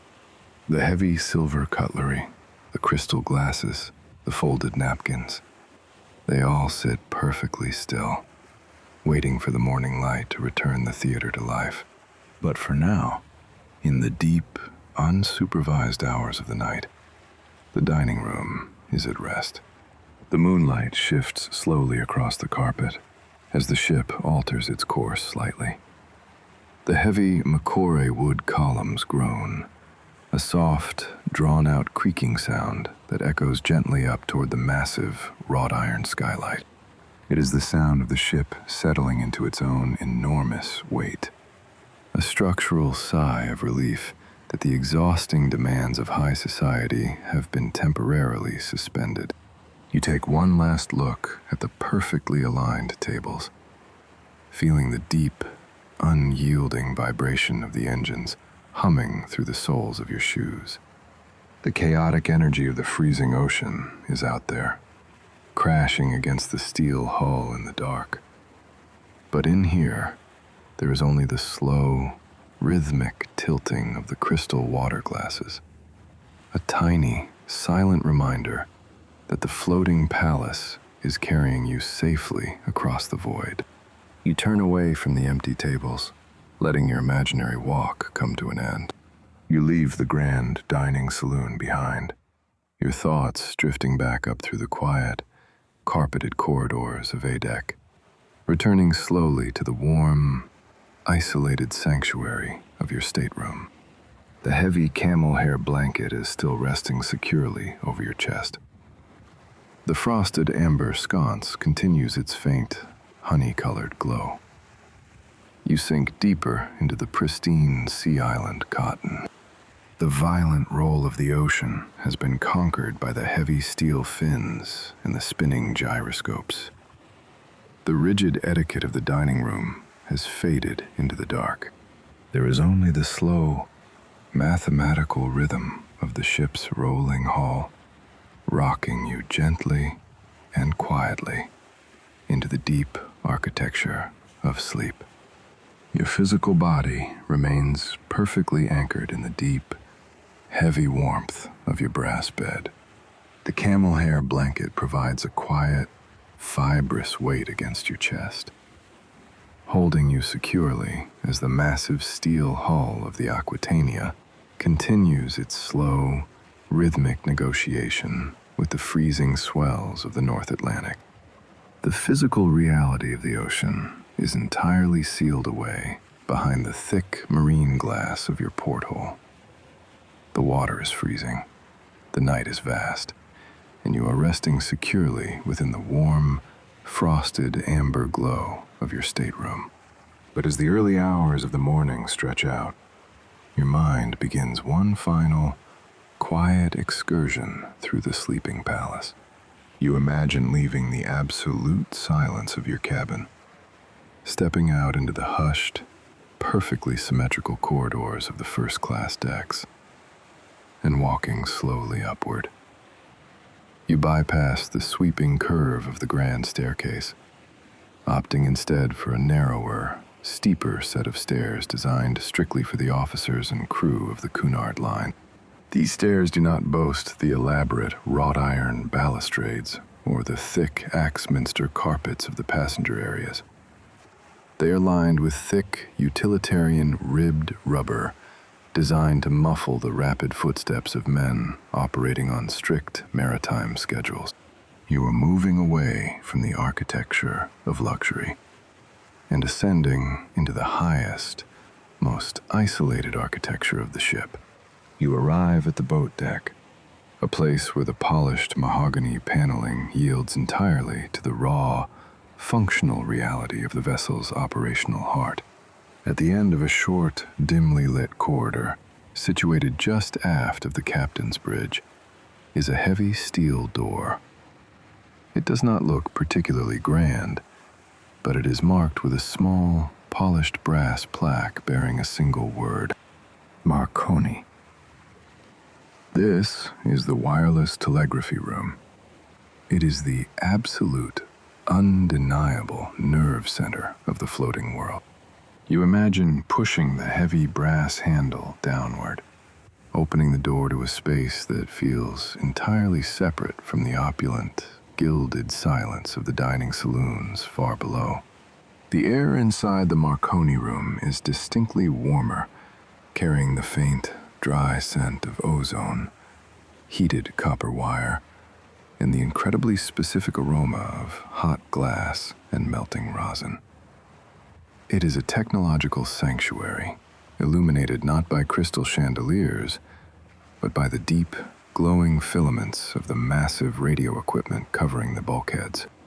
The walls are lined floor to ceiling with heavy, black bakelite panels, studded with polished brass dials, thick rubber cables, and massive, heavy-duty electrical switches that look capable of harnessing lightning. But the true source of illumination in the room comes from a wall of massive, glowing glass vacuum tubes. These tubes are the heart of the ship's transmitter. They are roughly the size of large glass bottles, burning with a fierce, deep orange-red heat. The intricate networks of wire and metal grids inside them glow with a steady, electrical intensity, casting a warm, amber radiance that fills the tiny room with a profound sense of analog comfort. Sitting at the center of this electronic cathedral is a single, polished walnut desk, bolted securely to the floorboards to prevent it from shifting during a heavy swell. Behind the desk, bathed in the warm, pulsing amber glow of the equipment, sits the senior Marconi operator. He is wearing a crisp white uniform shirt, though his collar is slightly unbuttoned, a quiet concession to the intense heat generated by the vacuum tubes. A heavy set of black Bakelite headphones is clamped tightly over his ears, connecting him to a world of static and silence that exists far beyond the freezing horizon. It is here, in the middle of the freezing ocean, surrounded by thousands of miles of absolute nothingness, that we must consider our next, wonderfully tedious historical footnote: the incredibly complex and highly bureaucratic process of sending a radiogram in 1924. In this era, communication with the terrestrial world is not an instantaneous, frivolous act. It is a severe, incredibly expensive privilege, governed by strict administrative rules and the sheer physical limitations of early radio waves. To the first-class passengers resting in their beds below, the Marconi room represents a magical, invisible tether to their lives in London and New York. But to the men who operate this room, it is a place of relentless, highly structured paperwork. Imagine it is 1 o'clock in the morning.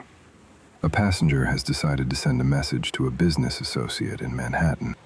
The passenger cannot simply write down their thoughts and hand them to a steward. They must navigate the bureaucracy of the void.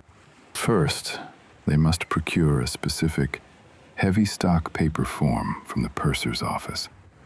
This form, printed with the strict, unyielding typography of the Marconi International Marine Communication Company, is divided into rigid columns and numbered boxes.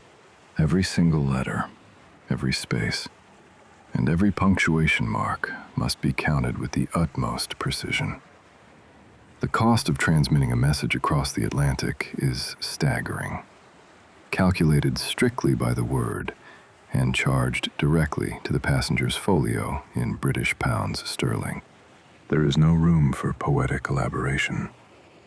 The high cost of transmission forces the wealthiest people in the world to adopt a language of extreme, brutal efficiency. A message that might have taken 3 pages of elegant calligraphy on land is violently compressed into exactly 12 essential words. A radiogram reading, "Arriving Tuesday morning. Stop. Weather, fine. Stop. Secure shares. Stop." Might cost the modern equivalent of hundreds of dollars. A minor fortune spent simply to confirm a schedule that had been established months in advance. Once the passenger has carefully, almost painfully, drafted this incredibly brief communication, the form is handed over to the purser. The purser does not simply read it and send it away. He initiates a deeply satisfying, multi-step administrative procedure. He takes the form and places it under the focused beam of a brass desk lamp. He must verify the word count, checking the passenger's math with a thick, dark graphite pencil. He calculates the massive fee based on the distance to the nearest receiving station in Nova Scotia, and logs the exact time of receipt in a heavy, leather-bound ledger.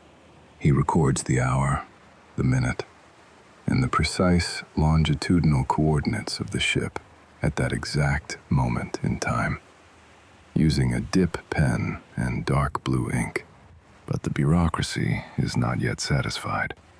The Cunard line requires 3 identical copies of every transmission. The purser slides a sheet of dark blue, waxy carbon paper between 2 fresh yellow forms. He places them in a heavy, cast-iron typewriter and meticulously retypes the passenger's 12-word message. The heavy, mechanical clacking of the typewriter keys striking the paper is a slow, methodical percussion. It is the sound of absolute administrative order. The carbon paper leaves a faint, ghostly smudge of dark pigment on the fingertips of the clerk, a physical testament to the weight of the record-keeping. The original copy is filed in the massive ledger. The second copy is placed in a small, brass pneumatic tube, which uses compressed air to shoot the document vertically through the walls of the ship, delivering it directly to the Marconi room. The operator at the desk reaches out, pulling the carbon copy from the brass tube with a quiet rustle of paper. Only when the paperwork is perfectly arranged, the carbon copy secured in a heavy brass clip, does the operator turn his attention to the polished brass telegraph key. The key itself is a beautiful, robust instrument. It is constructed of solid brass, mounted on a heavy slab of polished mahogany, and features a smooth, circular bakelite knob perfectly contoured to fit the thumb and index finger. The operator rests his hand lightly on the knob. He pauses for a fraction of a second, listening intently through the heavy headphones for a clear channel in the chaotic static of the ionosphere. And then he begins to tap. The sound that fills the small room is entirely unique. It is a sharp, rhythmic, metallic clicking. Click-clack, click-click-clack, clack-click. He does not look at the paper. His fingers move with a fluid, almost unconscious speed, translating the passenger's mundane 12-word message into bursts of pure electromagnetic energy. With every downward press of the brass key, a massive, high-voltage electrical circuit is closed. The massive vacuum tubes on the wall behind him flare with a brilliant, pulsing amber light, reacting to the thousands of volts surging through the system. The energy generated by this equipment does not simply vanish into the room. It is channeled through thick, heavily insulated cables, up through the ceiling and out to the massive copper aerial wires strung high between the ship's towering funnels. From those wires, the 12-word message, arriving Tuesday morning, stop, weather, fine, is violently hurled out into the freezing, pitch-black void of the North Atlantic. It travels at the speed of light, entirely invisible, cutting through the dense maritime fog and the crashing waves, leaping across thousands of miles of empty ocean, until it is finally caught by a towering, skeletal steel antenna perched on the edge of the American continent. It takes less than 30 seconds to transmit the 12 words. When he is finished, the operator releases the brass key with a soft click. But his job is not yet complete. He must wait, listening through the heavy static in his headphones for the faint, distant confirmation signal from the receiving station in New York. When the confirmation arrives, he reaches for a heavy rubber stamp. He presses it into a black ink pad and brings it down firmly onto the original paper form. Thud. The bright ink reads, "Transmitted." He then takes the form, along with the dark blue carbon copy, and carefully files them away in a precise, alphabetically organized mahogany cabinet. The third copy is sent back down the narrow rubber stairs to be slipped quietly under the door of the passenger's stateroom, offering silent, documentary proof that their 12 expensive words have successfully crossed the void. It is a process of immense, comforting order. The chaotic, terrifying reality of the ocean is entirely ignored in favor of word counts, carbon copies, and rubber stamps. The sheer scale of the North Atlantic is reduced to a simple, manageable administrative task. You stand in the warm, amber glow of the room, listening to the rhythmic, hypnotic clicking of the brass key as the operator moves on to the next message. It is a sound of pure, unyielding connection. It is the sound of human intention imposing order on the emptiness of the sea. Click, click, clack, buzz. The rhythm is incredibly steady. The operator is sending a long, complex manifest of cargo back to the Cunard offices in Southampton. Thousands of words, describing the exact weight of the mailbags, the quantity of the silver bullion, and the precise inventory of the French champagne stored deep in the refrigerated holds. It is a litany of extreme, mundane detail being fired into the dark. You watch the vacuum tubes pulse in time with the tapping, their deep, warm glow casting long shadows across the heavy bakelite panels. The air smells of hot glass and the faint, metallic tang of electricity. The ship continues its slow, majestic rolling beneath your feet, but the operator does not seem to notice. He is entirely focused on the perfect, measured cadence of the Morse code. You let the sound of the clicking key wash over you, feeling the deep, underlying thrum of the Parsons turbines vibrating through the floorboards. The two rhythms, the fast, sharp staccato of the telegraph and the slow, heavy heartbeat of the engines, combine to create a deeply hypnotic, mechanical symphony. The bureaucracy of the void is functioning perfectly. The ledgers are being updated. The forms are being stamped. The world outside the hull does not matter. Your mind begins to drift away from the warm glow of the vacuum tubes, leaving the operator to his quiet, endless work. You trace your imaginary steps back down the narrow rubber stairs, leaving the functional reality of the boat deck behind, and descending once more into the heavy, carpeted silence of the first-class corridors. You return to your stateroom. The frosted amber sconce is still casting its faint, honey-colored light. You sink back into the heavy, yielding comfort of the brass bed.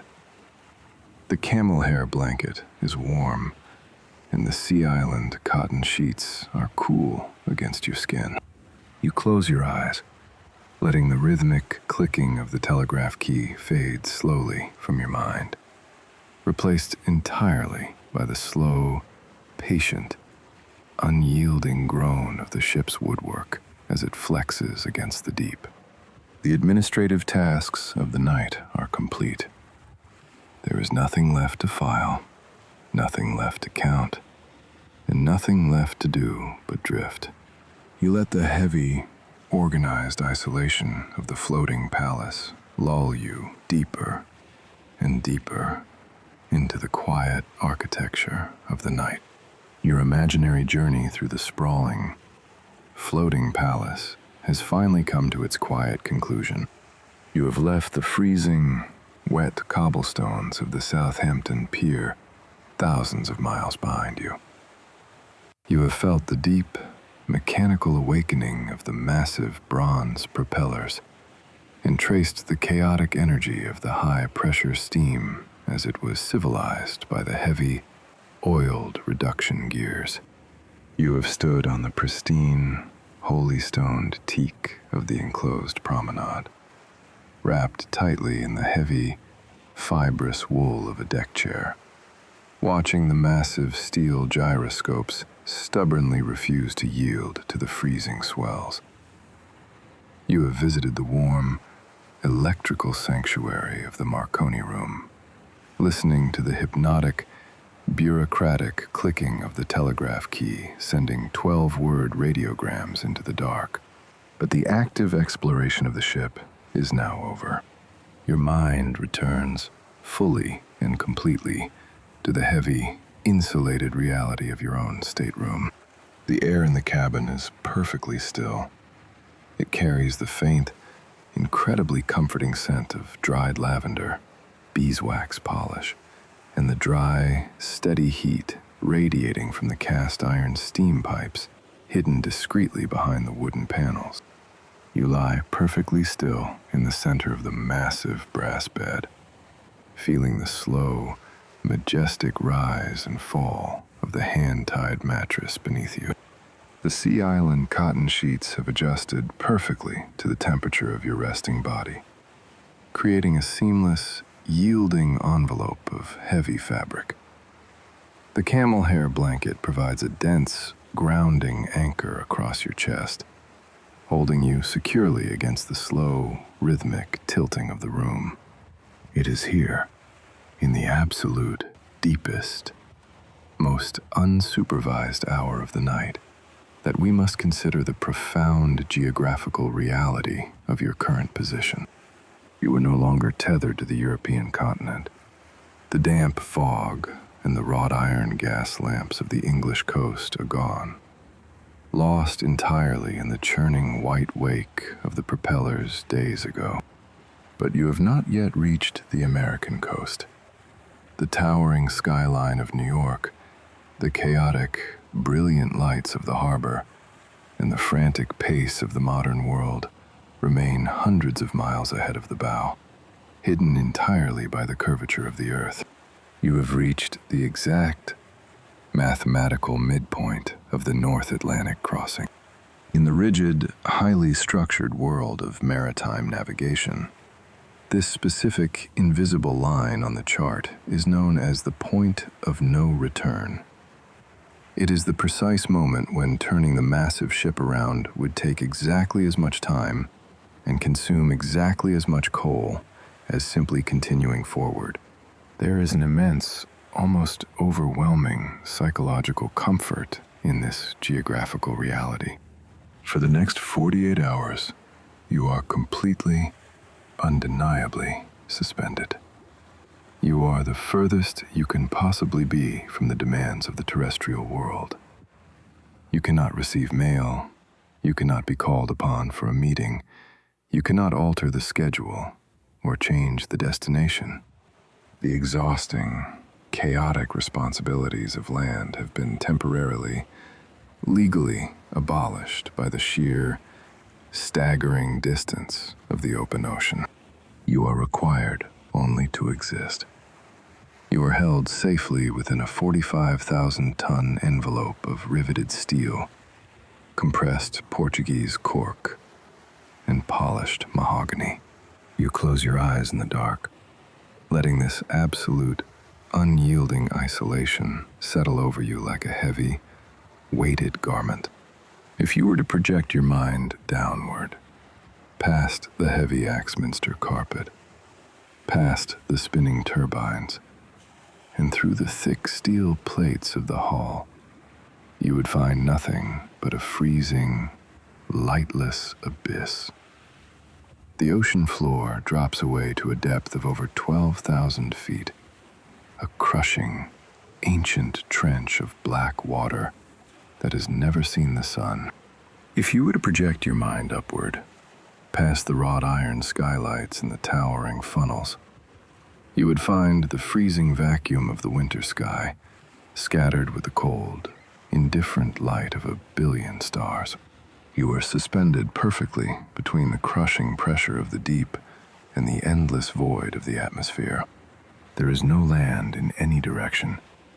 There are no other ships. There is no possibility of an unexpected arrival. The outside world simply does not matter anymore. As you lie there, absorbing the profound comfort of this isolation, you begin to focus entirely on the physical sounds of the stateroom. Because the ship is so heavily insulated, the violent roar of the freezing wind and the crashing of the waves against the exterior hull have been reduced to a very faint, continuous, low-frequency hiss. It is a soft, white noise, completely indistinguishable from the sound of a distant, gentle rain. But beneath that hiss is the sound of the floating palace itself. The RMS Aquitania is not a rigid, unyielding block of metal. If she were constructed to be completely stiff, the immense, crushing forces of the ocean swells would shatter her iron spine in a matter of days. Instead, the brilliant naval architects designed her to be a living, flexible entity. She was engineered with massive expansion joints built directly into her superstructure. These joints allow the upper decks of the ship to slide against one another, opening and closing by fractions of an inch as the massive steel hull bends over the crest of a heavy wave. Because of this necessary, highly engineered flexibility, the interior of the ship is in a state of constant, microscopic motion. You listen closely in the dark as the massive steel bow encounters a heavy, rolling swell, lifting thousands of tons of displacement up toward the dark sky. The ship undergoes a slow, microscopic stretching. The heavy mahogany wardrobe in the corner of your room begins to groan softly. It is a deep, drawn-out creaking of polished wood against polished wood. The solid walnut writing desk responds, offering a very faint, woody sigh as its joints absorb the subtle twisting of the floorboards. The brass hinges of your heavy stateroom door click quietly, shifting slightly within their oiled casings as the bulkhead leans into a long, slow roll. It is a slow, rhythmic chorus of woodwork, brass, and steel. The ship is breathing. Every time the bow lifts into the air to meet an oncoming swell, The massive wooden skeleton of the interior stretches, inhaling the tension of the sea. The wood groans, a slow, patient sound, like a heavy wooden door opening in extreme slow motion. Then, the bow hovers for a long, suspended second at the apex of the wave. The tension is momentarily released, and the wood falls entirely silent. Finally, the bow begins its long, deliberate descent into the trough of the wave, sliding heavily down the back of the swell. The woodwork compresses, exhaling a deep, structural sigh that echoes gently through the dark, empty corridors of the first-class decks. Rise, groan, hover, silence, fall, groan, hover, silence. It is the sound of the ship accommodating the ocean, rather than fighting it. It is the sound of an immense, heavily engineered machine safely absorbing the violence of the void, so that you do not have to. This rhythmic creaking is not a sound of structural weakness. It is the sound of profound, engineered resilience. It inspires a deep, undeniable sense of trust. You let the rhythm of the creaking wood synchronize with your own breathing. You inhale slowly as the ship lifts, feeling the mattress rise gently against your back. You exhale slowly as the ship descends, feeling the heavy camel hair blanket press down slightly, anchoring you to the bed. The deep, unyielding thrum of the Parsons turbines continues its endless rotation far below the floorboards. It is a constant, mechanical heartbeat, vibrating softly through the heavy brass bedposts, a deeply reassuring pulse that promises the journey is proceeding exactly as mathematically planned. The freezing, pitch-black reality of the Atlantic Ocean is out there, pressing against the thick marine glass of your porthole. But the massive iron rivets are holding fast. The thick layers of Portuguese cork are absorbing the noise. The outside world has been entirely locked away. There is nothing left to organize. The steamer trunks have been labeled and categorized. The massive gyroscopes are spinning in the dark. The telegraph operator has finished his endless stream of 12-word messages, and the heavy, oiled reduction gears are bathing quietly in their golden waterfalls. The administrative duties of the floating palace are functioning with absolute, silent perfection. You are a passenger, completely insulated from the cold, wrapped tightly in the heavy architecture of sleep. The faint, honey-colored outline of the frosted amber sconce begins to fade entirely from your mind, leaving only the warm, velvet darkness of the room. The slow, hypnotic groaning of the mahogany panels merges with the deep, resonant vibration of the oiled gears. The ship continues its slow, majestic, unwavering journey across the black water. You sink deeper and deeper into the yielding comfort of the sea island cotton. The night is vast, the steel is strong, and you are drifting steadily deeper into the quiet, heavily insulated center of the ocean. I genuinely enjoy what I do here, exploring these yawn-worthy corners of the past with you. If you are still awake, please post your location and local time in the comments. It is our global ritual for those who watch the world through the glass of history.